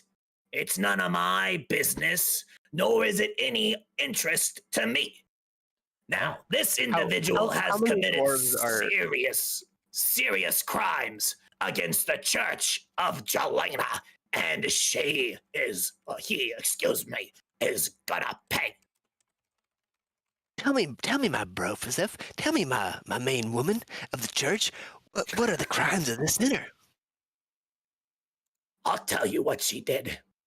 She left the ritual great hammer in a vat of water, and I was so angry when I saw it. I told her to remove it. She didn't. I told her to remove it a second time. She didn't. I told her a third time, and the great ritual hammer rusted over, and now it can't be repaired. But that you're gonna smack it with another ritual hammer? It is common practice I just want to turn to all of you dwarves, humans, cats, and dogs, and everyone in this room, and say that the way of Ponk is gentle and loving and nurturing.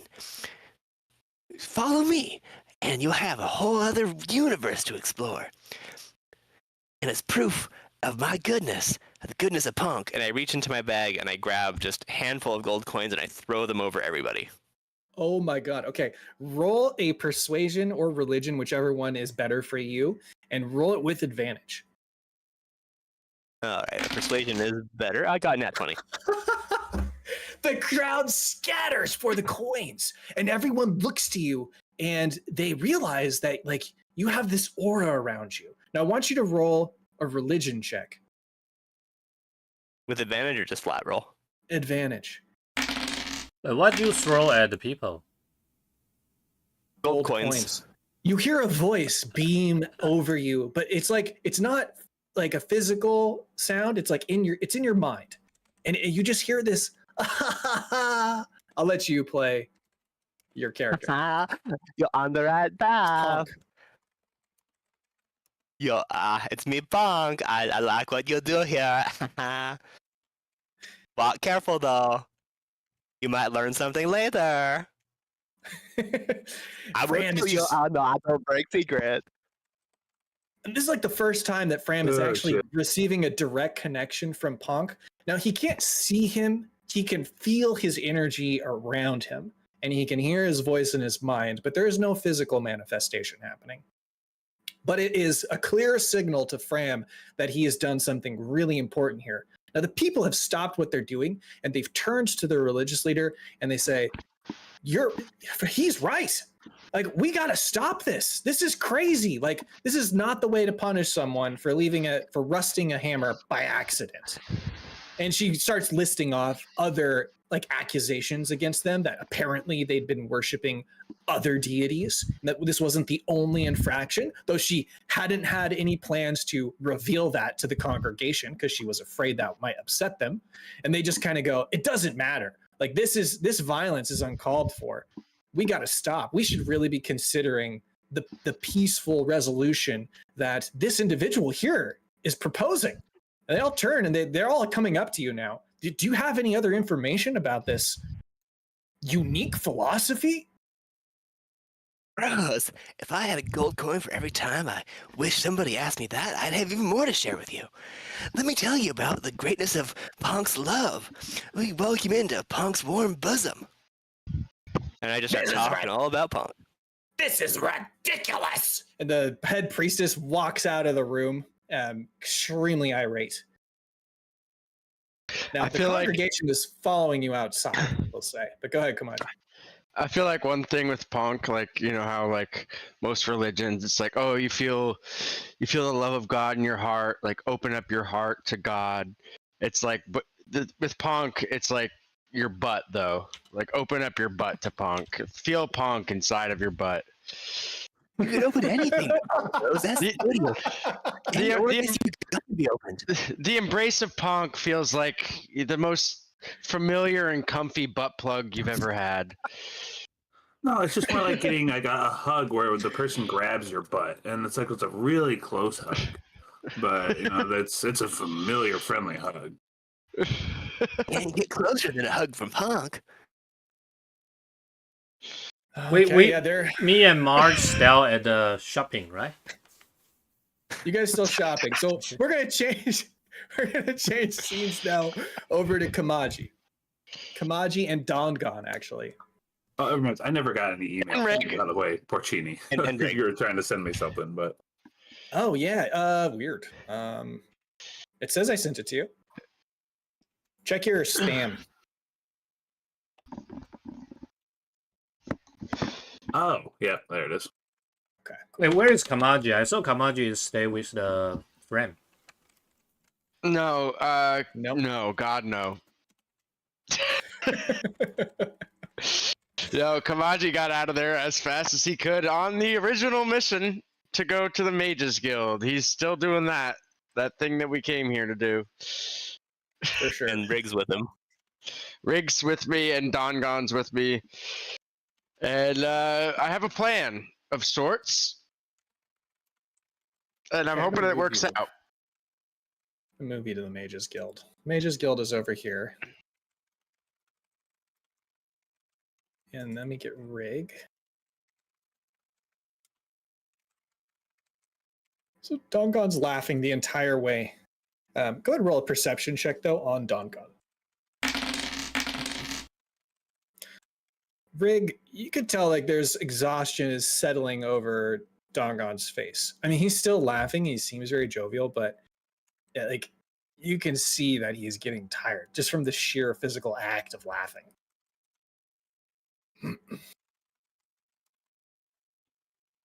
Maybe he'll wear himself out. What I'm hoping for. Well, maybe we'll find a solution here at this Mages Guild. That's what I'm hoping for. I truly do hope so. Not sure how much longer we can last. The only sane people. Other than that, Drought joined us. She seems like she's got a lot in the ball. We'll either be forced into a conflict that will kill us, or we'll be driven insane ourselves. So I'd say this is our last best hope right now. Agreed. Okay. When you guys get to the Mages Guild, you see a bunch of people walking around, in very nicely decorated robes. There's a lot of strange smells inside, as one might expect from people who practice magic. Roll an insight check, though, because it's not exactly what it seems.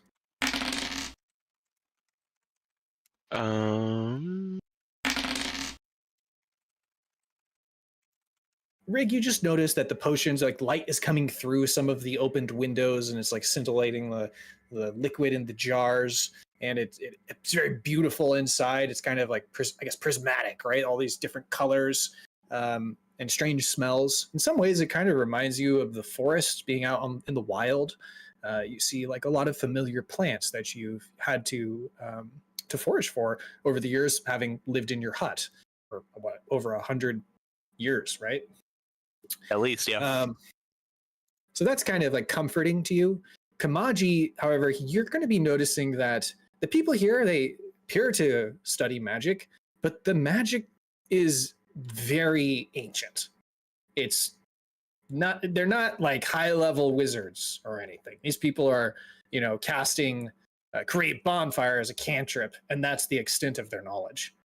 You do notice that they have a stockpile of mushrooms secured behind a glass gate. A glass case. It's locked with several locks, but you don't see any powerful mushrooms. It's just the ones that unlock cantrips. Oh, hi. Didn't see you walk in. Oh yeah. I'm sorry. This kind of like really strange, anxious fella kind of walks up to you. He's trying to find the words to express something, but he just can't seem to get it out. Who's in charge here? That's a good question. You probably want to talk, me, I guess. Oh, well, how do you do? My name's Kamaji.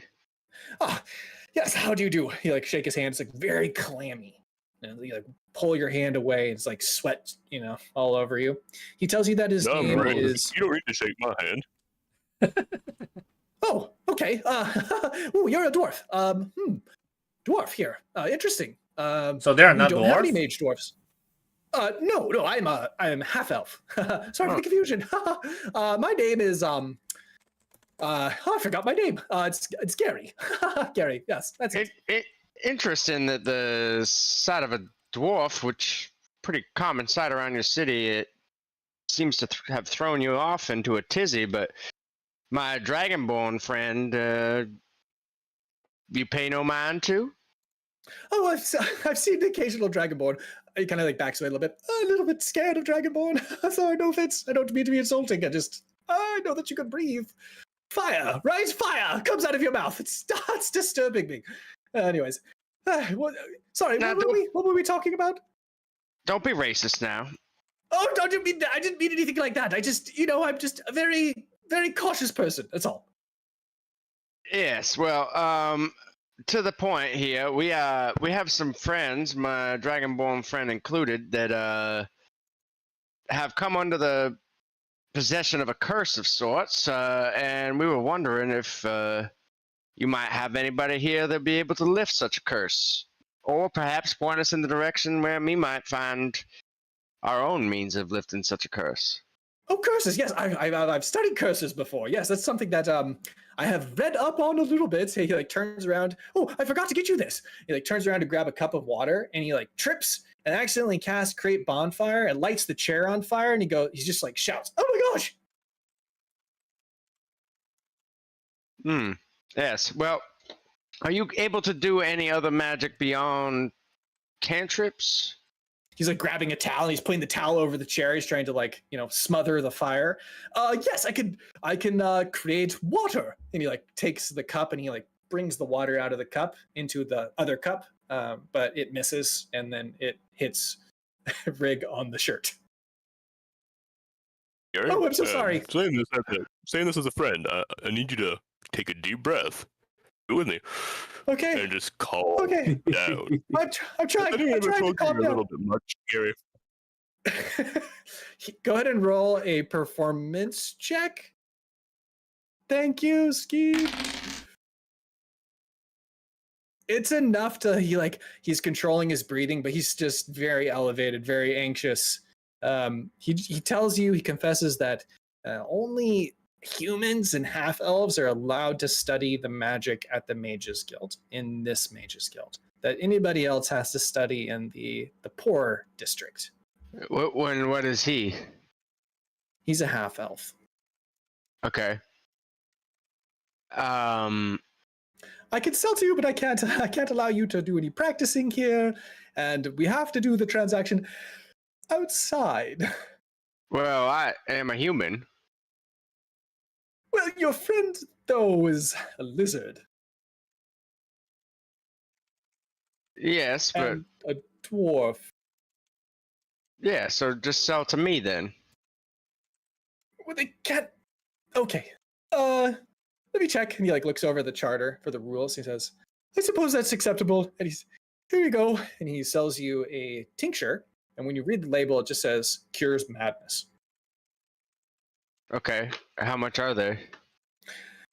250 gold pieces.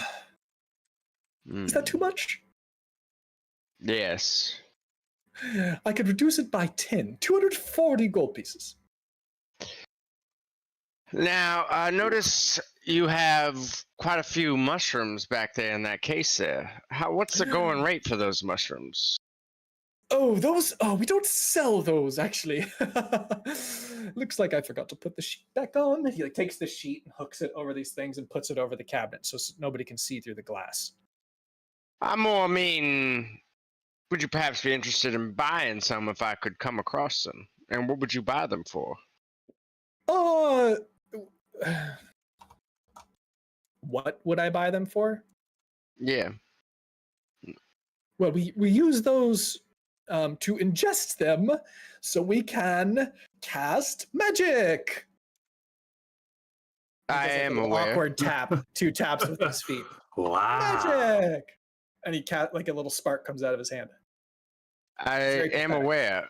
I'm just wondering what you would pay for those mushrooms. I'd say for those 100 gold pieces for each cap. But you do know that selling those in the city is illegal, and you can go to jail for it. Yes, of course. That'd be terrible. Yes, of course. We wouldn't sell them here. Of course not. Of course. Anyways, we will... Does Dongon have money of his own? He has a little bit, yeah. Does he have enough to buy one of these for himself? They won't sell them to you, even you. They'll sell you tinctures and everything else, but no, the tincture, the tincture. Oh, the tincture. Yeah, Dongon. Is it 240 for each one, or 240 for the entire thing? 240 for each one. Dongon has 120 that he can contribute. And Or actually, we'll say for, Dongon can buy his own, but you guys will have to come up with the rest for your party. and that's 3 other people? Yeah. Yeah, Rig has enough. Okay. I'm just trying to save money specifically to invest in the wizard place so that I can take levels. Well, And now I'm still a long way away. It's most of the money I have, but yeah, would be worth it for the peace and quiet it would bring. We'll be able to bring. We'll be able to save their lives. We'll definitely bring some money in here pretty soon. Okay, so you're buying them? I mean, Rig would, unless Commodity talks him out of it. No, you should buy them, and then we're gonna sell. I'm gonna try and sell these mushrooms at the poor wizard's place, the poor mages guild, because they'd be way more likely to deal in illegal activities, especially ones that could make their mages guild rival or surpass the one in the city. And it'd be helping dwarves, and it'd be against the outlanders. Okay. This guy gets real excited about the purchase, and he turns around, runs into a chair, trips over it, tumbles into the ground, accidentally casts Mold Earth, and gets his head stuck in the ground. It comes through the floorboards. His feet are like kicking up in the air. Are the tinctures within reach? Yeah. I take them and I put the gold on the counter. Okay. You can't hear what he's saying. His feet are flailing about. Give him the gold and got the tinctures. We can just head Give him out. like a little tap on the feet as you walk by. A little. It's a pleasure doing business with you, even though I'm a dwarf. And you're just walking out? I mean, that's what Rig would do. Okay. Yeah. You walk out, yeah. And you guys are like this guy. I mean, this guy may or may not be racist, but he's upholding a racist system, and Rig's like, yeah, sure. Yeah. Exactly. I'm not gonna. I don't know how to help this guy. Okay. And you guys leave. He did pay him. He did pay the fair price. Yeah, true. We got our curses lifted. I don't think we're gonna find much else there. Seems pretty fucked, but I'm hopeful for the poor mages guild. I want to sell them all my mushrooms and invest in the poor mages guild. Yep. Hell yeah. You want to sell them stuff? I don't know if they're gonna have a lot of money to. Well, you know what? I want to invest. I want to give them. I want to give them gold and mushrooms as gold equivalent is part of like me investing in them towards the. Basically, I just want to unlock the wizard. As you're because I walking want away, a multi-class. Doggone tells you he's heard about this feller Gary before, and he's never dealt with him personally, but he lived up to the reputation that he'd heard about. Does Dongon have anything to say now that he's cured of his affliction? Oh, he takes a huge breath of relief. He's just like, oh, how many days did I laugh? It's like 5 days, I think. God, too many. I think I probably have a six-pack by now. Wait, Donggong is curse is cured now. Oh, he's cured. Oh, nice. Yeah, nice. and we have the cures. Once we run into you guys, we can have you drink it. Nice.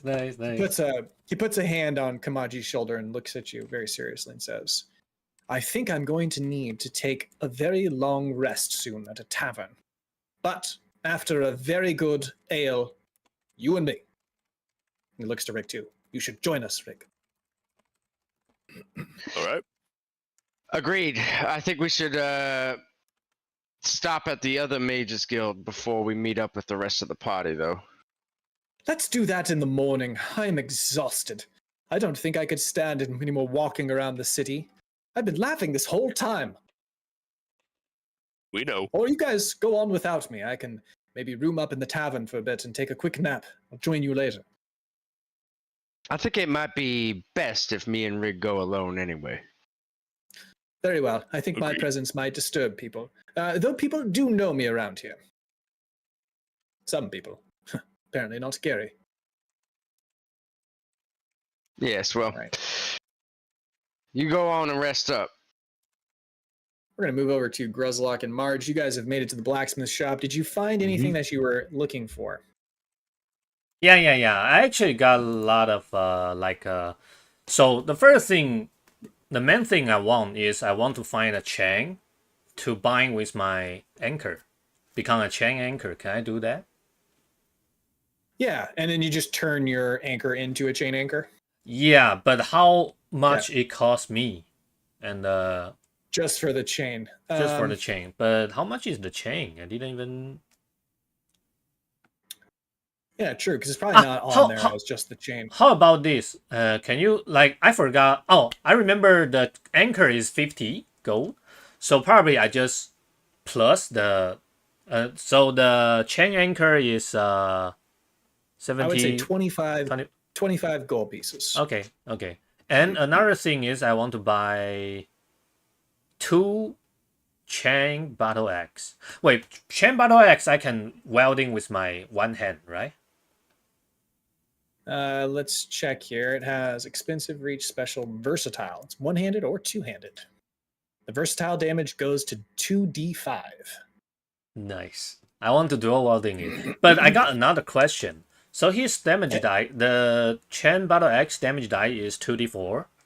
So if what will happen if I critical hit and with the penny red, the damage die is 2d4. So the extra damage die is 2d4 or it's 1d4. You would double your damage die on a critical. So it will be extra 2d4. Nice. Yep. Okay, I'm gonna buy 2. Okay. So for the chain battle axes, the going price is 50 gold pieces. Yep. Okay. And then 25 gold pieces for the chain. Just delete your axe and then put in the chain. Okay. Anchor. And another thing I want to buy is the clockwork arm. Why is clockwork arm? Is it like a robot arm? It's a robotic arm, yes. What the hell? Okay, I buy that and I buy 1 flail. Okay, yep, the clockwork arm is 50 gold pieces and the flail is 10. Wait. Sorry, I don't want flail. I want war pick. Okay, war pick is 5 gold pieces. Okay, so it's 130 gold, right? Sounds right. I didn't total it. But... Okay, that's what I bought. The clockwork arm kind of sounds like you need to like replace your arm with it. Wait, like it's a prosthetic. Yes, it is a prosthetic. Oh, so it's not like a weapon. I need to replace my arm? Well, you can buy it. You could still buy it, but yeah, you probably want to just keep it as an equipment piece. Wait, what the hell? So do I need to cut my arm off to use that? Well, I think it's just like a thing that like in case your arm gets cut off, it might be a nice thing to have. I probably can still use it as a bunker. Yeah, bonk you with an arm. You probably could hit them, yeah. I mean, you can, but it's just not going to be as good as your other weapons. All right, but I still want to buy it. It's a clockwork arm. Who doesn't want to buy it? Yeah, buy it. Buy it. Okay. Definitely buy it. I'm just telling you what it is. Okay. Like, I would buy it. Okay. Honestly, I could definitely see you losing your arm as like a likely thing that's going to happen. Wait. I think it's good. I think it's a smart thing to buy. Wait, but what will happen if I actually lose one of my arm and I got that robot arm? And what will happen if I transform to the large boarman? Your body will transform around the arm, so it'll still the arm will be itself. It'll be a tiny little arm. Yeah. Tiny little what? Arm. So I just a giant boarman, but one of my arm is a tiny little robot arm. Yeah, like a T-Rex. I'm just picturing an arm coming out of your back. Okay, fair enough. I still gonna buy it. I don't care. Okay. All right, so the gentleman behind the bar does a yo-yo. Okay, gentleman behind the bar is a very large human. He's about 6'5". He's sitting there hunched over the desk. When you walk in and you picked out your purchases and come back to the counter, he just kind of looks up. He appears to be working on like a puzzle or something, or in his notebook. He just looks up at you and is, this is it.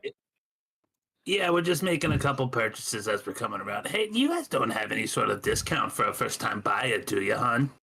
Nah. Are you sure?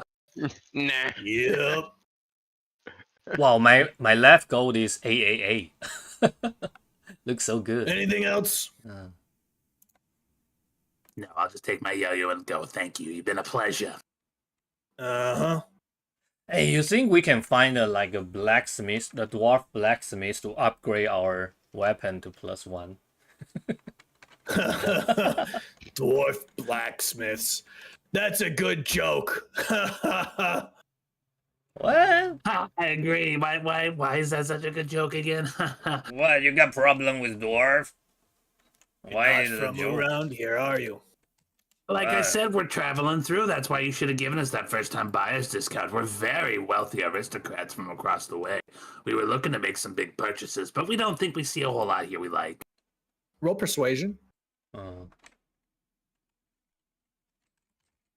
actually, change that. Roll deception, because you're not really aristocrats, and that's probably more accurate. Yeah. You'll get a second chance at it anyway. There you go. Yeah. Oh, aristocrats. Lots of money. Oh, you have no idea. We have a train of people outside. That's where we actually keep our. We're just in here, looking around to purchase a little something. You rich people don't walk around with all the money on them. Only stupid people do that, You don't say. All right. Give you about 100 gold pieces off. Wait, for each of us? Yep. Wow, for real? No way. That only cost me 30 gold. Wow. He's doing a good business deal there, Grozak. Wow. We talked about this the other day because we're gonna come back and buy more for our entire friend group out there, right? He leans in. He leans in and he goes like this. He just kind of with one finger tells you to come in closer. You gonna shop here and only here? Wait, wouldn't Grozak just be laughing hysterically right now? Yeah, he would. I'm laughing. Of course. I'm guessing you don't have my brand of hair product here, and you probably don't have the best food, so I'm gonna have to shop other places. For weapons, shop here for weapons. Don't go to the dwarves. If you do that, I'll always give you a discount. Oh, is that right? So there's actually. I probably wouldn't want to go to the dwarves anyways, right? Like, what kind of stuff do they have that's worth value? Yeah, it's a long walk. So is there actually some dwarf shop here? Are they allowed to do that? Dwarf. If you want to visit the farmland, no dwarves are allowed to smelt inside the city walls. Well, why don't you just tell us where they are so we know where not to go? Because I wouldn't want to go visit no stinky dwarf area. I heard they're bad blacksmiths anyways. Out in the farms. They've got blacksmith shops out there. They serve There's a lot of farms out there, isn't there? That's not very helpful or descriptive. All right. Here. He pulls out a map and he circles it and he tells you that the dwarven blacksmithing is right in this area. Yeah.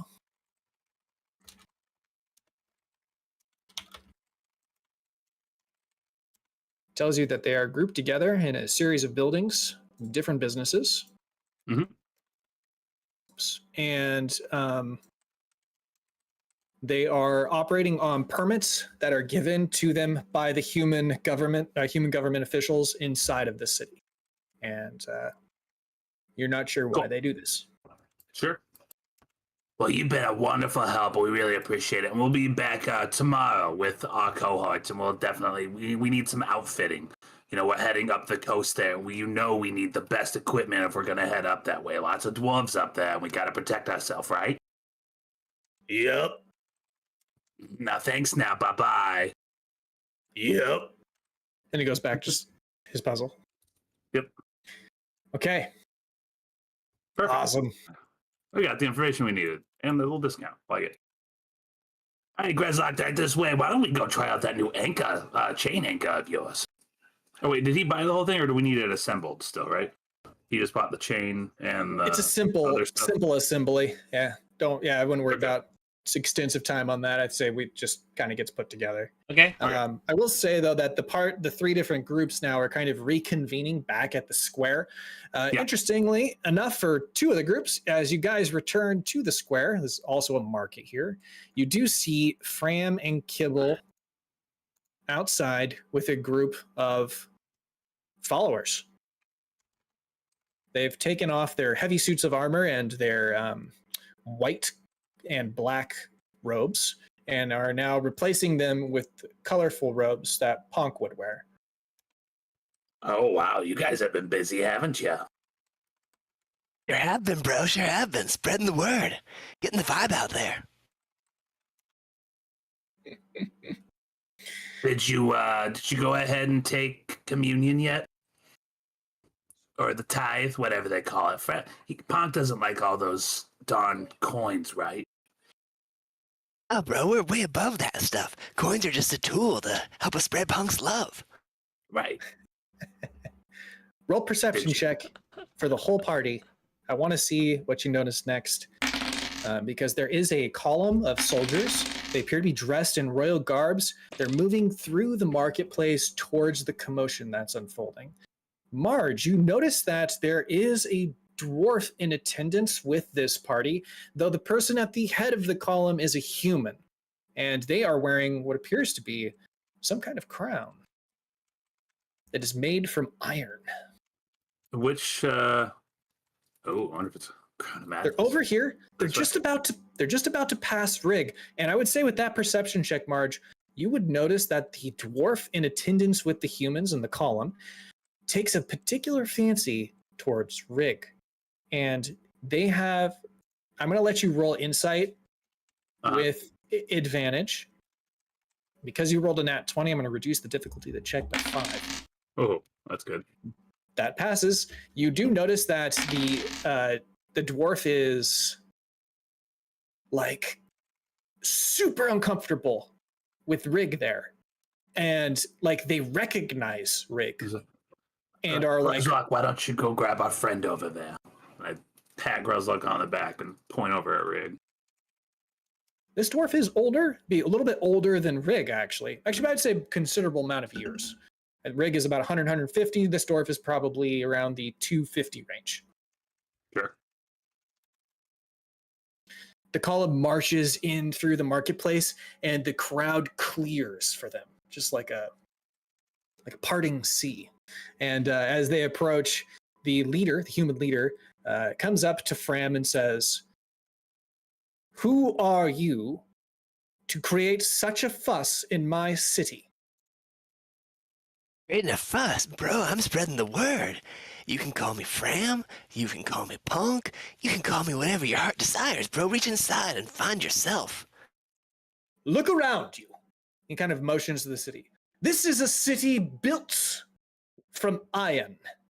The great Jelena, wielder of the great hammer, forged this city long ago with the dwarves. Now, the dwarves were weak, and they were greedy. And so our people came in, and we have taken over. I see no reason to worship your god when Jelena has her place here. She has chosen us to take over, as she does every time there is a new turn of power. Maybe she's a good god for the guards, but for the people will always follow the god who serves them. Maybe Jelena's just a part of Punk's big plan. Maybe we all are, bro. Maybe we're all just little tiny ants in the dance of the universe. You ever think about that? Okay, as you say this, one of the sergeants under what appears to be the king's command walks up to you and tries to strike you across the face with a backhand for disrespecting the king. Wait, where are we now? Are we regrouped yet? Yeah, we're all right here. Yeah, you're all right there in the marketplace. Let's see if he hits. A 5. Fram just kind of dodges out of the way. And the guy gets real flustered, and the king says, "Enough. You do not need to strike him. I shall talk him down. I am the king." And the sergeant kind of backs away. And he comes up to Fram and says, "Enough of this nonsense. I will not have it. Jelena is the sole deity in Stoneguard. It will not change. If you want to practice your silly druidic nonsense, practice it outside the city with the poor dwarves. Is that understood?" Silence me, bro, but you can't silence people's hearts. Okay, roll a persuasion check when you say that. 18 passes, the people in attendance with you, they decide that they're going to follow you if you go outside the city. Wait, the dwarf? Nope, they're humans from the church. Well, some of them are dwarfs and humans, but they're all going to follow Fram if he leaves the city. They're not allowed to practice the worship of Ponk inside the city walls. So Fram successfully convinced some people, some human in this city to worship with Ponk. The people that were in the church at the time of him being present there, yes. Oh, All right, nice. Fram, we gotta go outside the walls for a little while, cats and kittens. But don't worry, because Honk's love will take the city bit by bit. That's where the future is. Delena's in the past. As this conversation is unfolding, the dwarf that's sort of kind of now moving further behind the column is like looking over their shoulder towards Rig. Rig, roll a perception check. You don't notice. Do I notice? You could also roll because you're standing there, and I want Marge to roll and Gruzlock. Wait, roll what? Roll perception? Perception. Okay. Kamaji This isn't notices. something Fram would notice, though, right? Okay. No, not Fram. Yeah. If Marge notices. if Kamaji notices, I can nudge Rig to make him notice. Okay. I can poke him, and be like, hey, guys, eyeing you down. What's the deal here? So you can say that to Rig, and then what would Rig say? That's mighty unusual to have a dwarf looking at me. I kind of try to make eye contact back at the dwarf, and I just kind of give him like a "what's going on" kind of face. Do you know them? I don't. If I was even in the city as a child, it would have been as a baby, and I don't remember it. My earliest memories are in the woods far outside. The dwarf immediately looks away when you lock eyes with him. The king has said everything he wants to say to Fram. He then turns his column, and they're now marching outside the city past you. They're going on some kind of, outing in the countryside.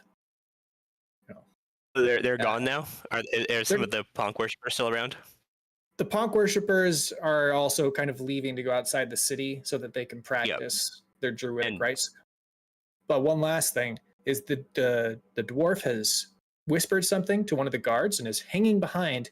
He's sort of, you can roll insight if you'd like, but he's now moving over to the marketplace and kind of doing some shopping. All of us, or just Fram? Everybody could roll this. Okay. Because you noticed him. Shit. 11.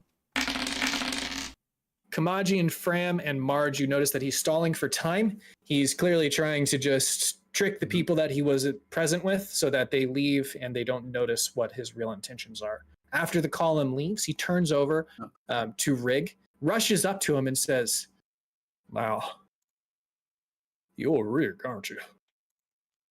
That's right. How do you know who I am? You're the spitting image of your father. You're not safe here, boy. I was your father's best friend.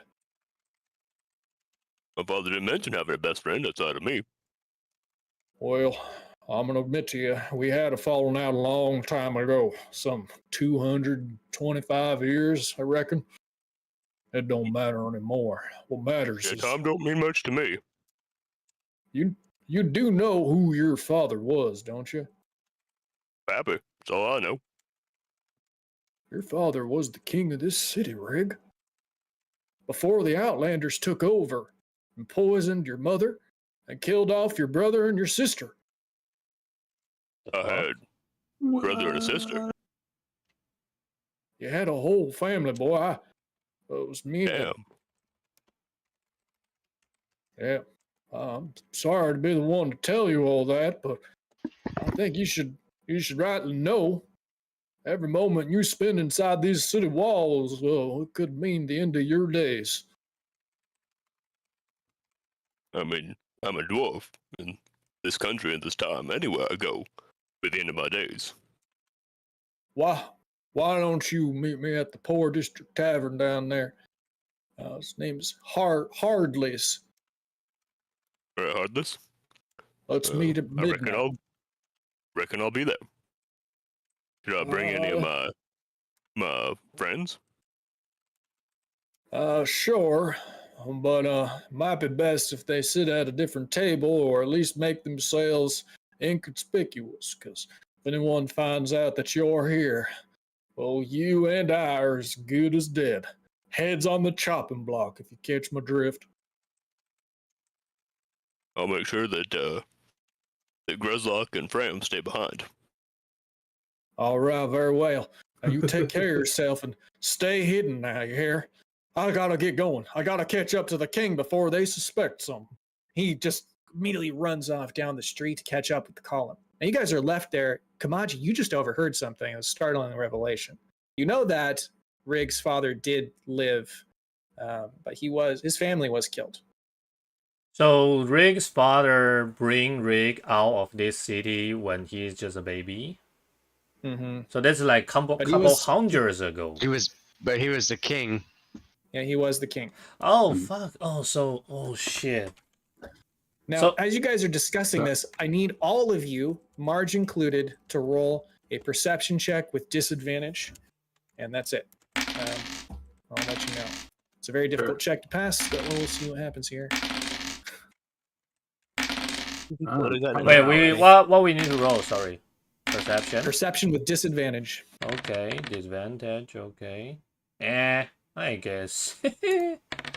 The startling revelation is too much, and you don't notice anything else happening within the marketplace. So something's happening, but we just don't know. You just don't know.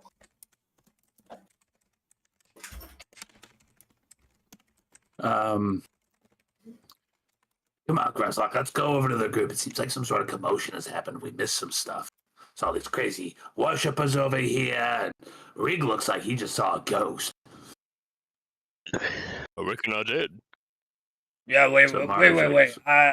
I'm not sure. I don't remember it very clearly, but I remember I need to stay with Rig to protect his ass, I guess. Okay. You can stay with me and protect my ass now. At midnight, I only need people who can keep a low profile. No.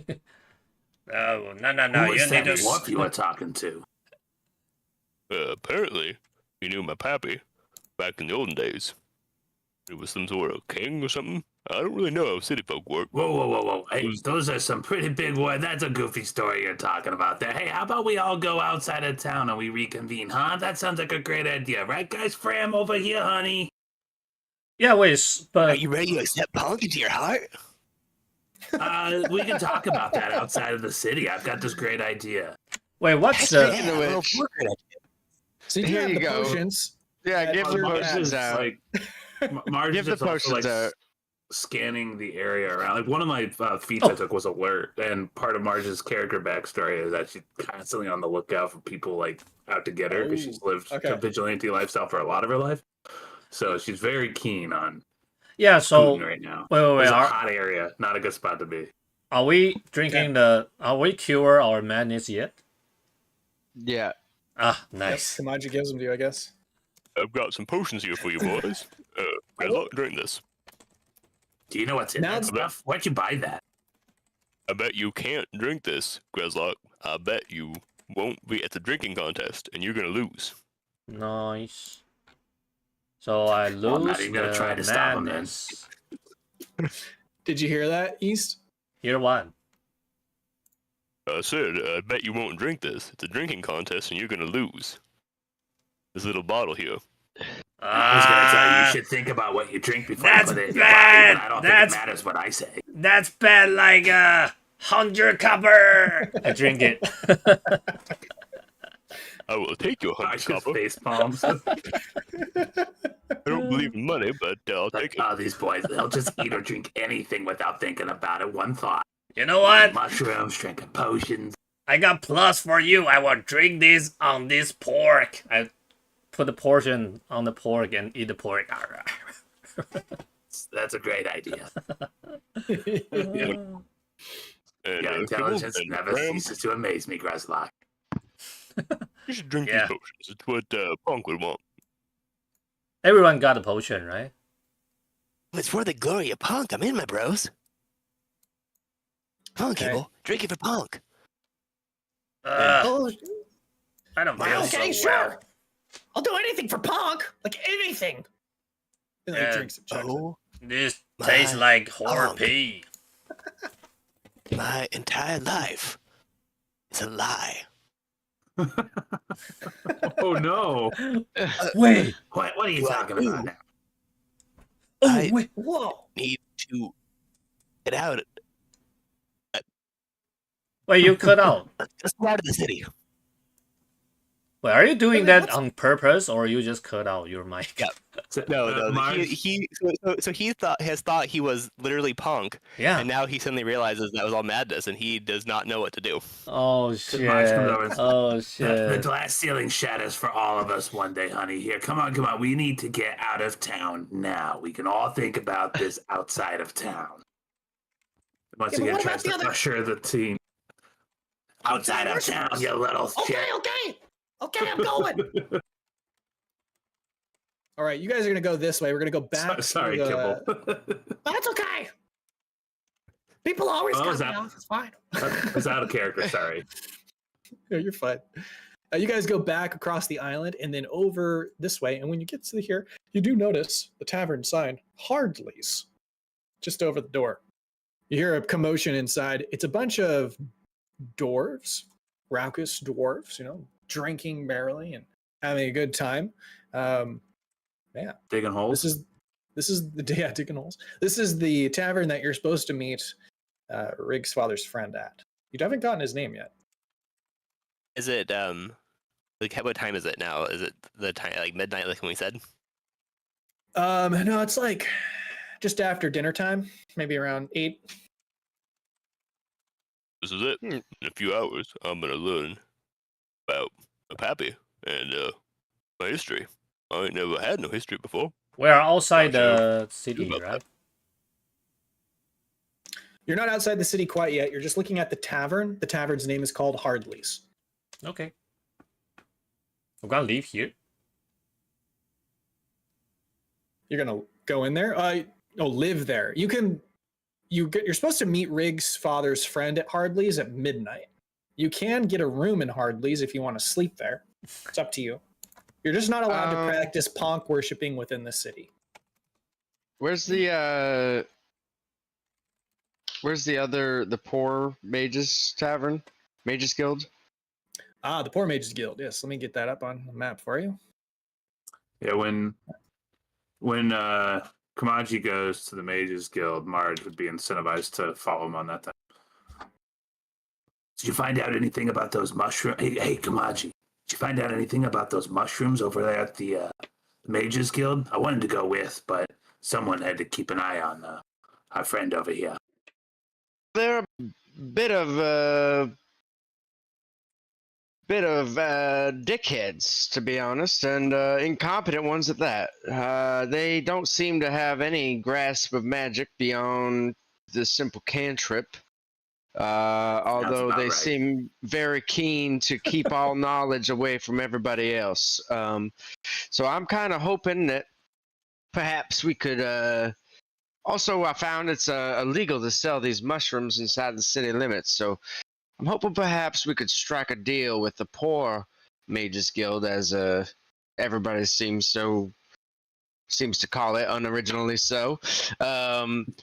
Perhaps we could sell them or give them magic mushrooms in order to help their progression along and perhaps gain entry and acceptance by them. Well, Perhaps we can bring forward a new era for dwarves in their home city. It seems like what doesn't seem to be illegal here in the city. There's some nefarious stuff underfoot. Seems like the mirror a lot of the issues that I had back in my home city. I don't know. Maybe we can find some good answers at that poor guild like you're talking about. It seems like most of the time you're gonna get your answers from those seedy streets, anyways. At least in my experience. Seems to me that the more you get people together, the more nefarious things tend to happen.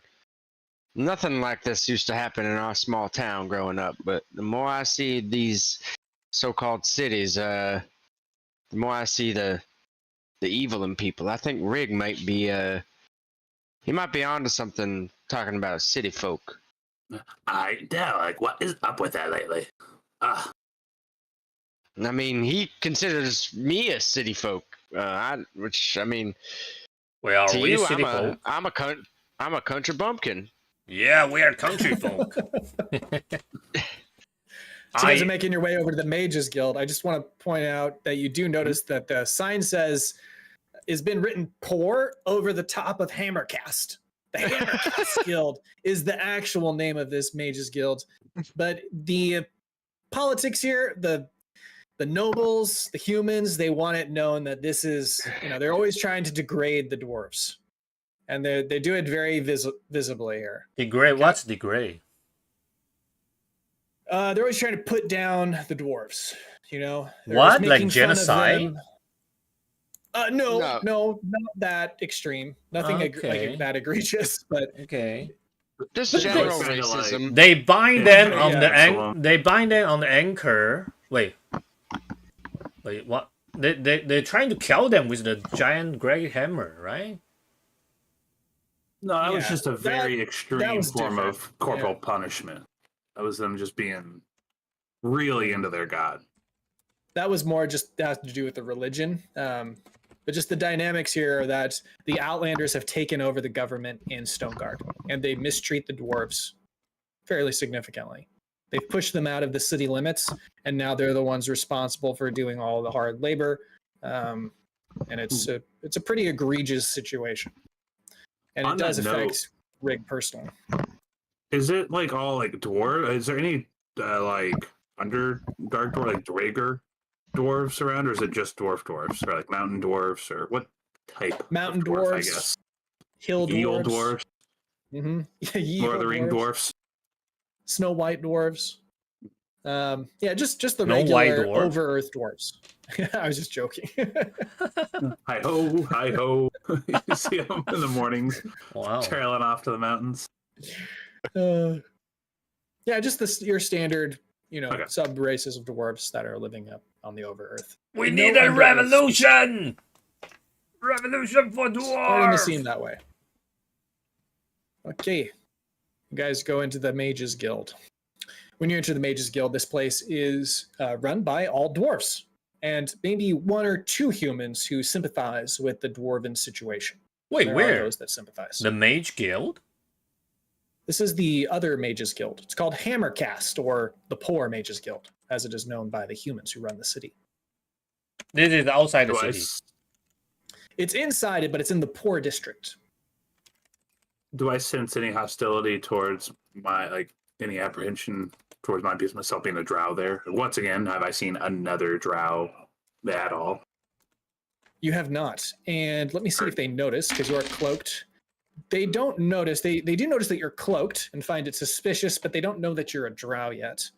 And they just kind of look toward Kamaji, since he's the one that appears to be more open, just the way he's dressed. Hi there. So, nice to meet you. What can we do for you? They're talking to me? Yep. Mm-hmm. Yeah, Marge takes like a step back and goes, kind of coughs under her breath. I'm just eating pork. Hi there. We were just hoping we could maybe step inside and chat for a moment. I know it's starting to get late, but we were hoping perhaps we might be able to assist one another. Well, sure. All manner of individuals and belief systems are welcome in Hammercast Guild. I could tell you that we're not, we're a little busy at the moment, and we seem to have stumbled on a new research opportunity that has been sort of preoccupying us as of lately. I hope you don't mind if you give me just a few more minutes to make sure that my compatriots in the back are well taken care of and not getting themselves in harm's way. No, you take your time. Go back there. We'll wait right here for you. Yeah, not a problem at all. But you know, perhaps we might be able to assist one another in said research opportunities. So we are somewhat as scholars in the arcane arts ourselves. Well, you don't say. Well, why don't you come on back with us then? He takes you in the back room. When he opens the door, you see 3 other dwarves around sort of like this cauldron. And they're all trying to like move the liquid around inside of it. And they're actually starting to cast, is it create water? What's the Create water. what is that cantrip? Conjure water. Yeah, they're like basically moving the water around the cauldron. Ooh, And cool. yeah, it looks cool. You know, it's kind of like Avatar, waterbenders. So, You know, it's reshaping it. Before Marge crosses the threshold, do I see this through the doorway, or do I have to enter the room to see that? So Marge wouldn't just you see it. or- Yeah, you see it when he opens the doorway. You've not entered yet. Okay, I'd like to at least check my like look around first to see anything nearby suspicious. Marge's Kamaji- very cautious character would not enter. a Kamaji building. completely trusts them and waltzes right in without even checking his surroundings. Marge is not. Yeah, Marge waits, watches Kamaji go in, looks to the left, looks to the right, make sure nobody is like watching them go in. Perception And then check. we'll reluctantly go in a second. Where is?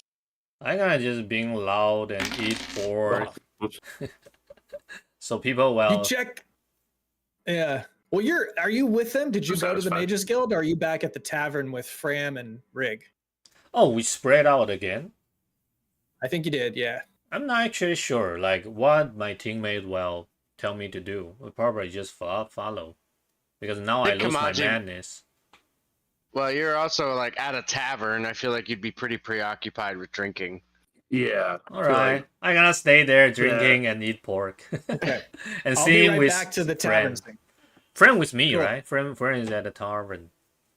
Yes. Yeah, Bram Okay. is probably drinking their sorrows away. Yeah. It's big, life moments today. Real highs and real lows. Yeah. Seriously. What about Rig? Rig So as you- stay with us. I think Rig is Unfortunate. at the tavern. Yeah. Probably same He's- boat. yep. He's scouting out, but he's also surrounded by 2 people he probably doesn't want to be around, right? Right. Yeah. Meanwhile, Because the guy Grasshopper said, has like, all make his sure new your toys. friends. Yeah, because he was like, if you have your friends there, make sure that they're not making a lot of noise. They're like the last 2 people he wants. Yeah, Grasshopper's like, look at my new toys. Yeah. Like, Oh, he yeah. totally trust. He trusts Kamaji. He would trust Marge, but he would not. He would not trust Grellock or Fram to keep a low profile. I'm show off Of course, my makes sense. chain battle axe in Makes the total tavern. sense. Trust Marge, who they just met over Groslock and Fram in this case. 100%. How dare you!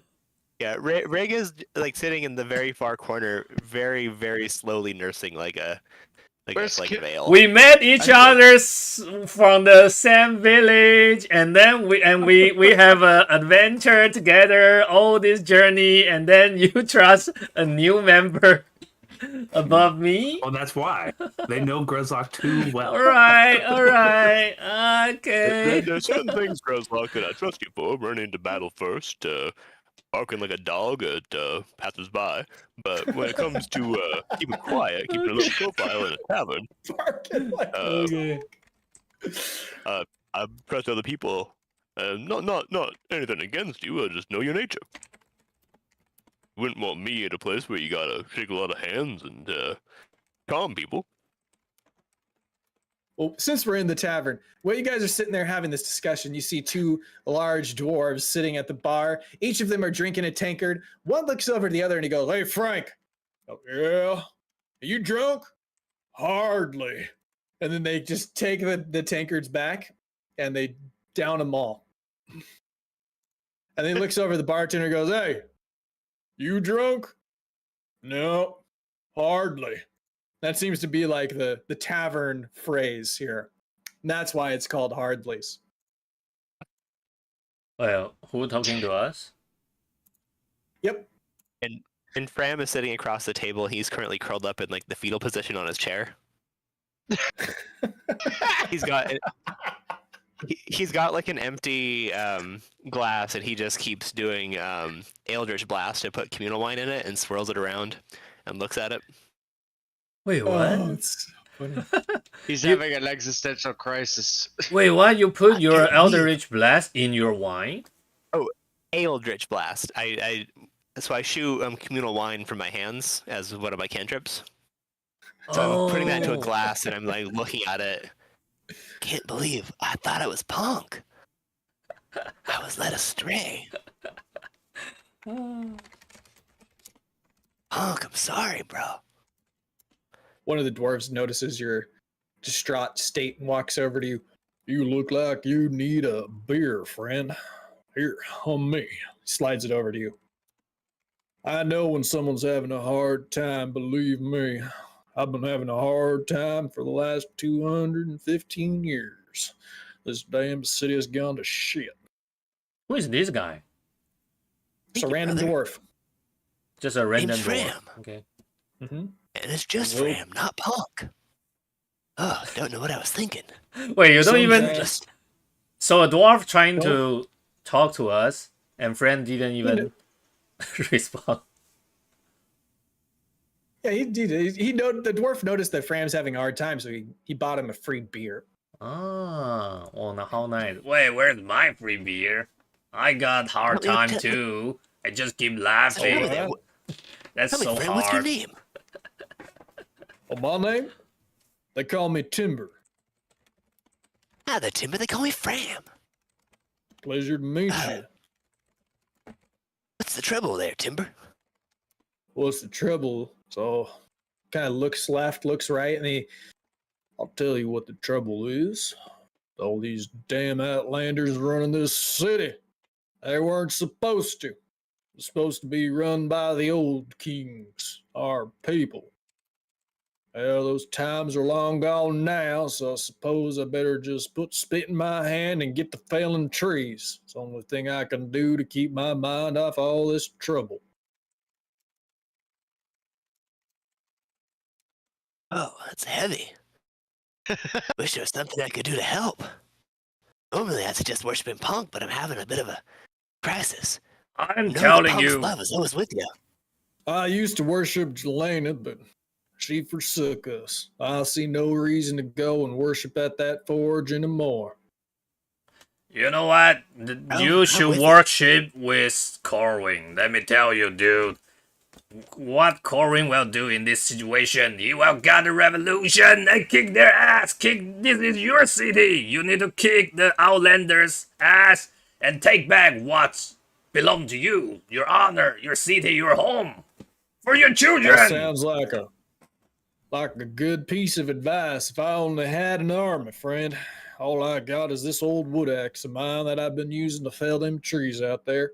And all to build those goddamn noblemen's houses in the noble district. Fucking sick of it as what I am. I'm sorry. I'm getting a little bit upset. Maybe I'll need to go and chat with my buddies over there. They've been waiting for me for a while. The rest of you fellers have a good evening. He just kind of walks away. And He didn't. so Fram hops up and goes to the barkeeper, and he pulls out some coins. He's got a lot of money still. Tell you what, friend. All the rounds of the evening are on me. And he puts down just like a stack of coins. I do the same, and I say, "Oh, the pork is free for the dwarf," and I give like, how much it costs.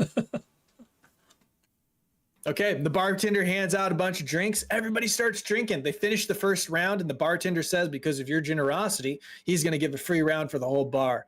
And then he yells out loud. He goes, "Hey, you fellers drunk yet?" And everyone in unison says, "Hardly." Oh, that's fun. Yep. And Rig just shakes his head. So much for keeping a low profile. We're going to move over to the Mages Guild. So you guys have just walked through. That perception check I'll be failed. right back. You do glance at the door frame. You don't notice any traps or any triggers that would, dump a bucket of hot acid on your face. You just walk in, and you see them huddled around this cauldron. Now, some of them are, playing with the water and with their cantrip. And you do notice like there's potions and other kinds of ingredients along the walls. And I would say there's a shelf that's kind of situated next to the cauldron, and there is a very bright mushroom on top of that shelf. And only one, a single cap. And it looks, roll a nature check for me, Kamaji and Marge, excuse me.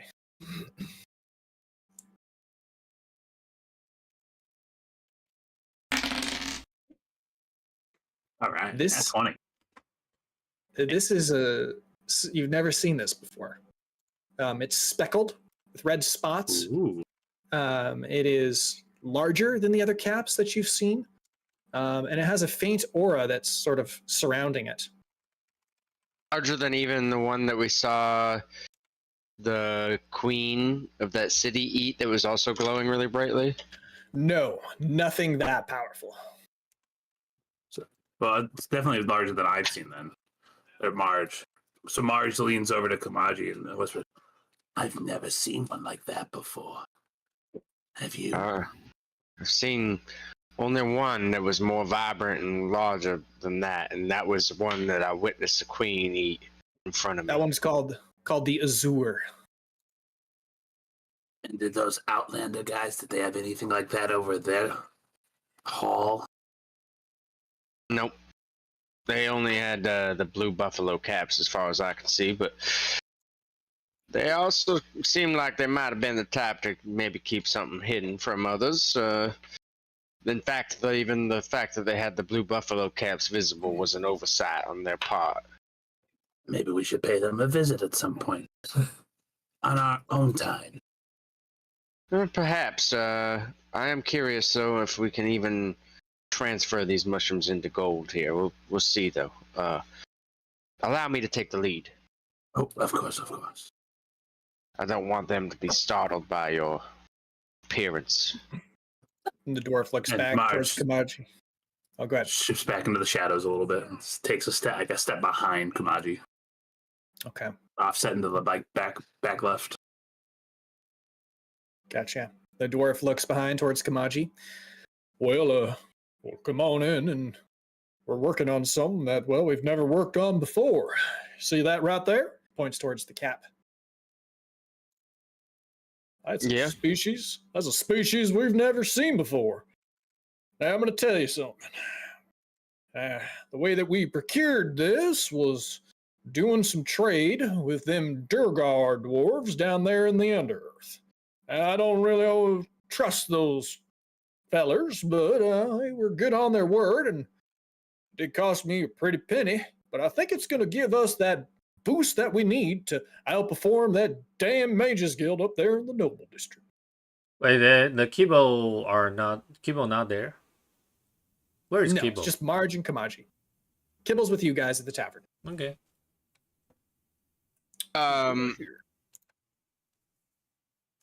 Well, I appreciate you being forthcoming with that information. We just spent some time over at the other Mages Guild and found them to be quite exclusive and, frankly, a bunch of dickheads, if I do say so myself. They're racist. I agree with you more. You sort seem at first glance quite a lovely bunch of individuals, and be frank, I'm very interested in studying the arcane arts, and we have recently come to travel from the Underdark. Now, since you were so forthcoming with your information, I would never go to the authorities and disclose that kind of information, even though you may be getting some trouble. But my traveling companion behind me, and I nod for Marge to step forward, happens to be a drow herself, although she means you no harm. And Is that right? You certain? I've heard stories about those people that live down there in them caverns and all that. Not good. They don't have good endings to them stories. No, don't worry about me. Just don't piss me off. I'll try my best not to. Now, we both are in possession of quite a fair few of mushrooms of different magical quantities. No, and we are back with our adventuring party, mind you. So don't try to rob us. Yes, I wouldn't want to rob you. I'm really not that kind of character, actually. You can never be too careful. But we would row after all. I think true words have never been spoken. I remember when the late king, he trusted them outlanders to come in and help, and look what happened. They took over the city. We lost our culture and our way of life. Do you blame the king for that, then? Sounds like you have a bit of disdain there. Well, I don't know. Sometimes I think I do blame him. Other times I think that maybe he was doing the right thing, but trying to make connections with people in this world. I don't know, though. I think he just done and goofed. Now, Kamaji, are you really interested in perhaps selling those mushrooms of yours? I'd be interested in procuring them from you. But the cost of me investing in this here Mages Guild comes with you sharing any and all information that you comes from your research, and I expect a continued welcoming for my patronage. Well, sure thing. I can tell you right now that we've never had anyone ingest this particular species of mushroom, but we've come to give it a name. We call it the seal cube for its square shape. We supposedly, them Durgar found it in the second depth of the Under-Earth. We're just quite far down there, and I don't think I'd ever be trekking that way. Too many dangerous creatures. Stay clear of that area. They usually, you can find them, apparently. This is the information from the Durgar, but they grow in clusters of between 1 and 6, and they have a higher percentage chance for a mutation in the genetic makeup of your body, of course. Have any of you folks eaten one of these mushrooms, or is this the only one in your possession? No. This is the only one in our possession. Well, we pooled all our resources together just to buy it in hopes that maybe we could, unlock some kind of powers and, maybe eventually one day rise up and take our city back for ourselves, for the dwarves. Well, that's quite a goal. Since you've shared with us what you know, I'll share with you what I know and what I'm willing to give to y'all. Now, I myself have consumed one of these con death caps, as have quite a few members of our party. These con death caps happen to give power up to a third level of magic, which some possess and some do not. It seems you need to learn this magic on your own. The mushrooms do not give it to you inherently. Now, that's right.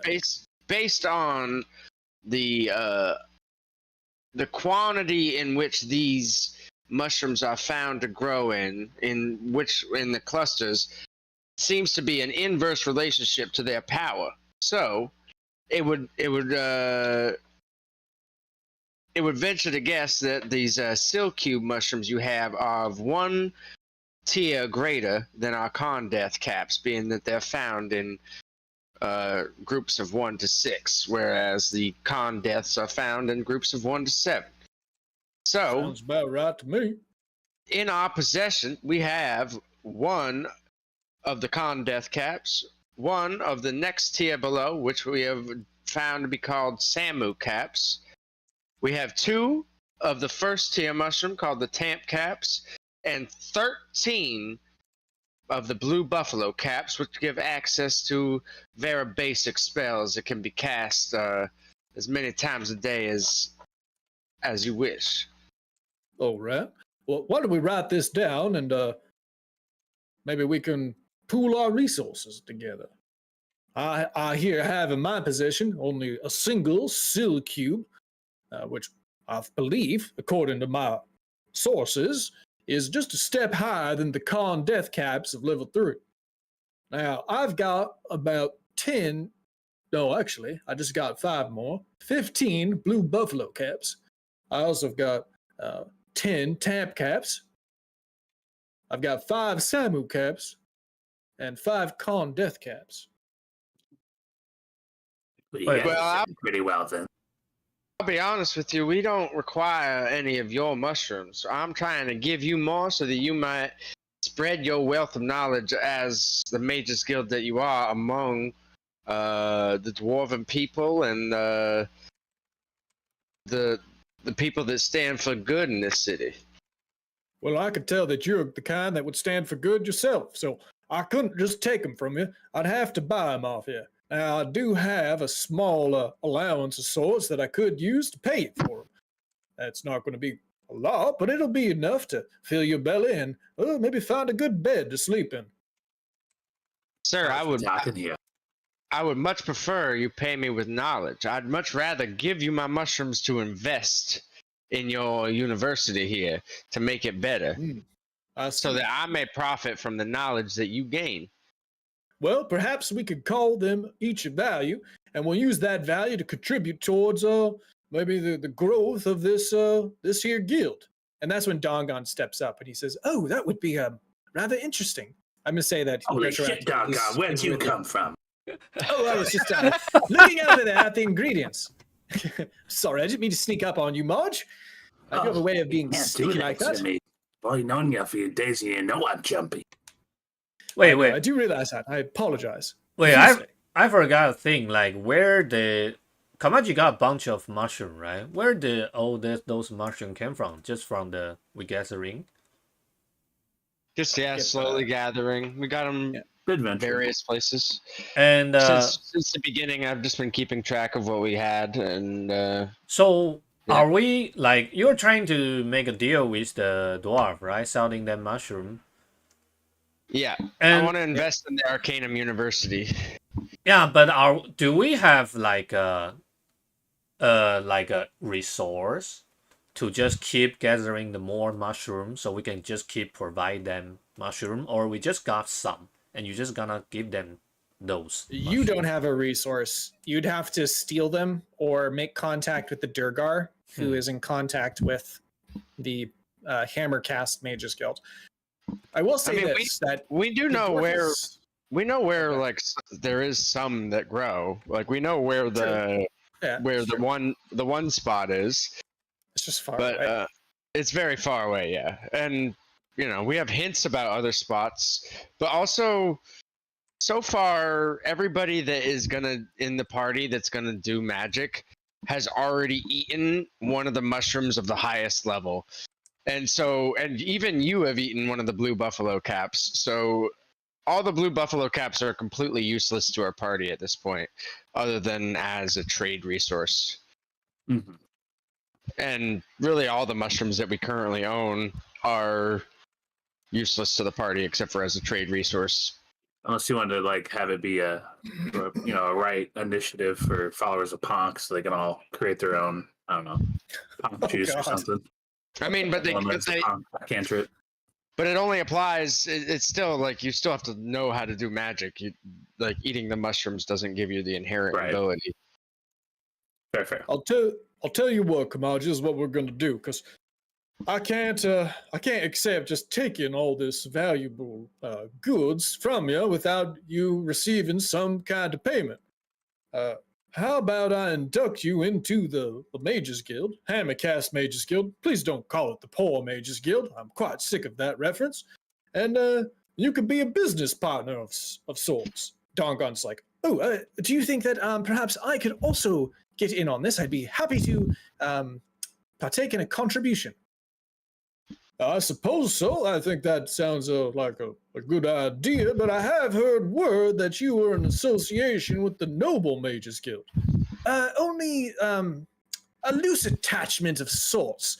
One of my backers does support the Noble Mages Guild, but after, seeing what is really going on here, I think I'd rather give my attention to you fellas. Well, we mildly appreciate that if you did so. And so they come to an agreement, they write up a contract, and you guys are going to go ahead and give over your mushrooms to them. And in exchange, it's going to count towards the gold cost to open the Arcanum University. Now, this could be a very controversial move, because if the Poor Mages Guild is able to open a university before the Noble Mages Guild, that's going to create a fuss in the city. But we'll see how that. Are they gonna allow that? Are the Outlander gonna allow that? I don't know. It might be an underground university to start, so people won't know about it. My thinking is that depending on, like, they have access. Did you hear the mushrooms that they have? Like, they have like enough to have like a lot of like level 3 casters and one level 4 caster. That's like fireballs and shit. Like if the Noble Mages Guild only has cantrips like they seem to have, like, well, I mean, they got their good stuff on lock somewhere. Dude, I don't know though, but like maybe, but like a bunch of fireballs is gonna really turn the tide in a fight, especially against people that have never seen magic like that. Like if True. Though something that we don't really know about is there's an underlying storyline here that we haven't touched on at all, in that we don't know why the king initially asked for help in the first place and why the Outlanders came in. So, like, what if the Outlanders are the bad guy? What were the bad guy that they replaced? Like, are they the lesser of two evils, and are we going to do bad by trying to oppose them? I think it's just like, for us at least, like the people that grew up in Fengrove, at least, like Outlanders have always just equaled bad. Yeah, like, they're Outlanders jerks. are bad people, so we don't even have any. Like, the fact that they're there just, like, to us signifies that they were evil, and the fact that, like, it's also, we know that, like, Rig's dad was a king and got, like, usurped, basically, in some way. Like, it all just seems so bad that we're just, like, too blinded to really ask the why, I think, at least for us. They're jerks. But, I mean, that's a valid question for Marge to be thinking, I think, and, like, I think the rest of the party is just not gonna even consider that the Outlanders could possibly be the lesser of two evils. Yes, listen to me, Marge. You know nothing about Outlander. They're jerk. They're dick. They need to be made to the sausage. Let's bunk them. Let's kick their ass. I know. Get rid of that. I know they give my friends lots of problems, and that's all I need to know is that I don't like them all that much. We're still waiting Wait, who is that NPC? That dwarf NPC we are waiting.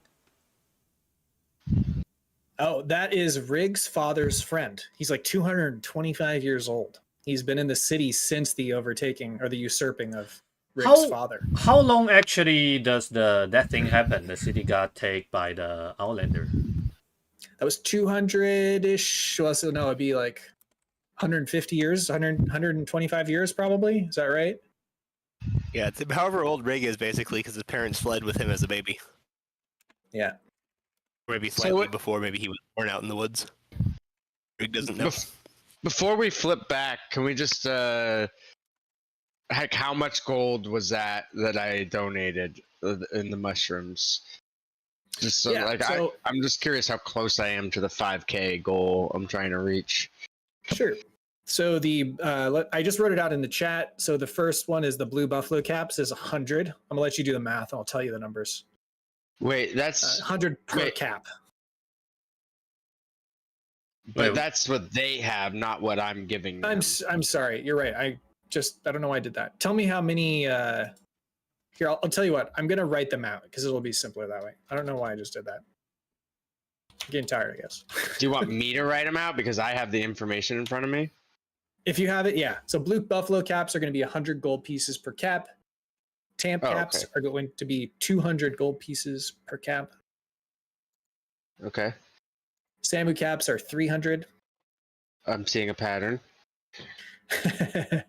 Con death caps are 400. Okay. That's all that I have. That's all you got. Okay. Okay, so blue buffalo is 1,300. The tamp caps are another 400, another 300, and then Rig. Everybody ate con death cap that's gonna do magic, right? I believe so. Yeah, I think so. Okay, I'm selling it. 700. So remember, he doesn't give you the coin; it just counts towards the value for the research. Yeah, I know. Which is It's 2,400 gold. I'm gonna add 600 gold of my own. Okay. To bring it to an even 3,000 gold. Donated. Awesome. You donate them all? It's a good progress on that. So you donate the mushroom for free for them? Yeah, I did. Okay. I'm trying to take, like, I want to take wizard levels.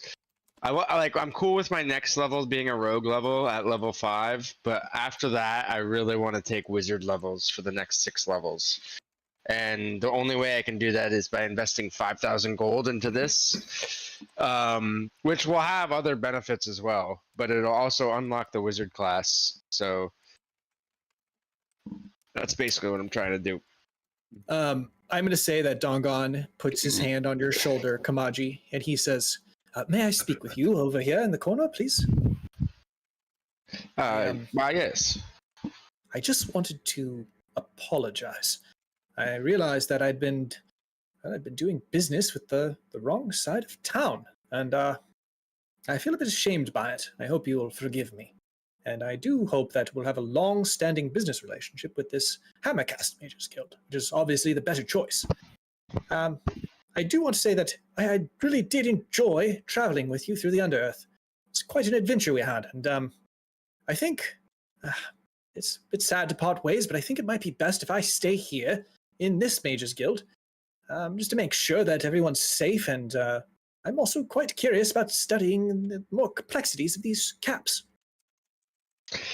Well, I honestly couldn't agree more. I think having you here as a resource that we can call on and trust to oversee things a bit would be most valuable to all parties involved. And I wouldn't be surprised if this wasn't our base of operations for a little while as well. We might end up needing the research provided by the Mages Guild in order to solve our issue with the Sunstone anyway. Agreed. But I just wanted you to know that I enjoyed spending my time with you, Kamaji. You're a good cook, but you're an even better friend. And he gives you a big hug. And he is going to go ahead and move some of his belongings off. He's going to get situated and live here in the Mages Guild. Nice. Yeah, I want it to be clear to him that it's like we're probably going to be around a while in Stoneguard, I imagine, like in and out running adventures, but like this seems like the place where we're going to be able to get a lot of our goals accomplished, like via the the Sunstone seems like our biggest thing, and like we have zero other leads other than it's magic and we don't understand magic. So investing in a Mages Guild is why, like, not beyond my own selfish, like, I want to be a wizard. Like, investing in a Mages Guild seems like the best way to get the answers we seek. Especially one that already has access to a mushroom cap we've ourselves been unable to find. So that's another good start. And they're not racist. While Kamaji and I'm sorry, what's the name of the dragon? Dongon.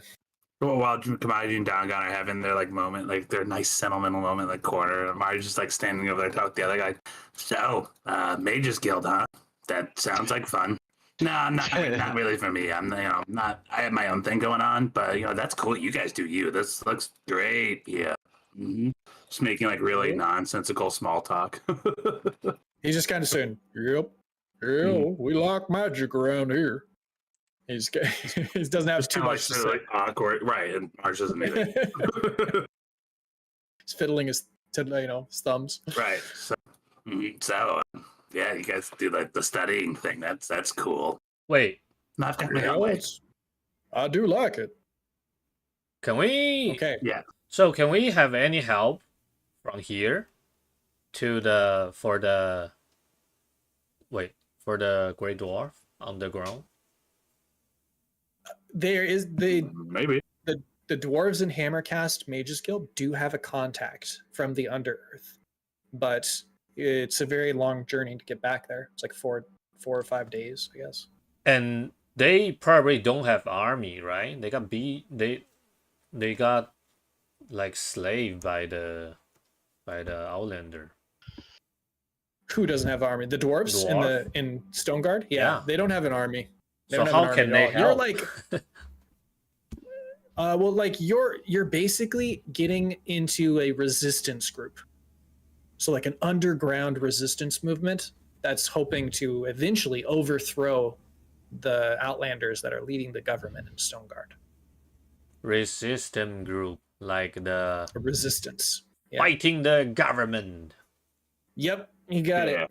Nice. You know, East brings up an interesting point though. Like if we were able to like maybe not necessarily like save Rivers Crossing in the conventional sense, but convince the Dwargar there to leave the city, leave their opponent at full strength, so that then their opponent attacks, or I mean the other Dwargar or the other city with the vampire matron.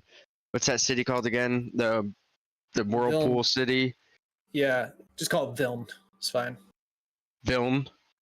Like that city would then attack Rivers Crossing, thinking that it was decimated, but they just walked in and took up defenses. So that would effectively pull the old switcheroo.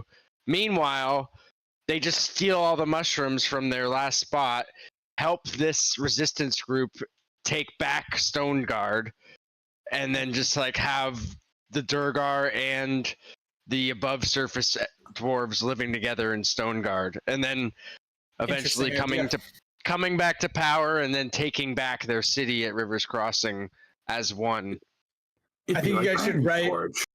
I think I should write these strategies down and consider them, because that's a really cool idea, and I think that could have some greater implications about the politics in this region of the world. Yeah, but then the major thing that would happen is we'd if we could get the Durgar here, it would help save their city in the long run, because their city would not have to put up with a fight. Like they would just give it away basically in order to come back and take it another day. And what they'd also be doing is stealing the mushrooms out from their noses, funneling them here to create like a power vacuum with magic in Stoneguard, and that would give the edge to us. Wait, idea. I love it. I really love it. Wait. Sorry, I'm confused. So we want to help both of the dwarf, the over earth dwarf, the Stoneguard dwarf, and the Great Dwarf under earth. Yeah, but they both have problem. How we gonna save them both? Like up until now, I had kind of just assumed that Rivers Crossing was doomed, and that we had done everything we could. No. But you keep bringing it up, and that made me think that maybe we're not doomed. We just have to convince them to abandon their city, which is a hard sell. Oh. But if we can convince them to do that, they can come up to the over Earth, and they can come here and to worship. Create an alliance. A dwarven alliance that we just they can worship with the over earth dwarf, the Stoneguard dwarf, and then they can have a revolution together to take back the Stoneguard. That's what I'm saying. Yeah. That's smart. That's smart. The history that the dwarves used to be one species a long time ago. They split off. Some came to the over earth, the others stayed in the under earth, and they do have somewhat of a rivalry between them, so the check would be difficult to convince them, but I think this is a solid plan. I mean, it would definitely be difficult, but I think they're already backs against the wall. If they're not already dead, they might already even be dead. Who knows? At this point, they're probably at least under siege. So, like, honestly, the more their backs are against the wall, the more this plan will work. They need something to believe in, like Ponk or Fram, is what chat says. The greater. I think that was you understand. You get it. Sweet. I love it. I think this is a great plan. Well, I think next time we'll suss out how to do that. Yeah, well, we could talk about it in character too. And I also think we should spend some time here because we still haven't resolved the Sunstone. And I mean, I know that. What's that? You also haven't visited the Forge, which is supposedly where you can do all that. Yeah, so we'll do that. And like, I have another idea about how I can make the last 2 grand in the city. I think we have like so many plant parts. Like if I do some browsing of the potions, I can craft enough potions to get me over the hump. Cool. That's great. I think we got some cool ideas here. I think we will leave. So next time we will start with the conversation between Rig and his father's friend. Oh, there you go. I think in the tavern at midnight. In the tavern at midnight. Yeah. But we'll go ahead and end the stream here. I'm gonna just play our outro song. And we will see you all next time. Have a great night and happy trails, everybody. Bye-bye. See ya. Bye. Goodbye. GG. Okay, let me do the same with the Mandarin. 好啦，感谢所有来看台的观众，我们差不多已经跑了3个小时，差不多要关台了。感谢大家，希望大家还看得还开心。对啊，虽然我们是用英文，因为我不想打断游戏的进行，没办法用嘴巴讲中文，所以我只能用打字的方式在聊天室翻译。希望大家看得还开心。那差不多结束直播，欢迎大家以后多多来看台，每个礼拜2都会有这个跑团直播，谢谢大家，拜拜，结束。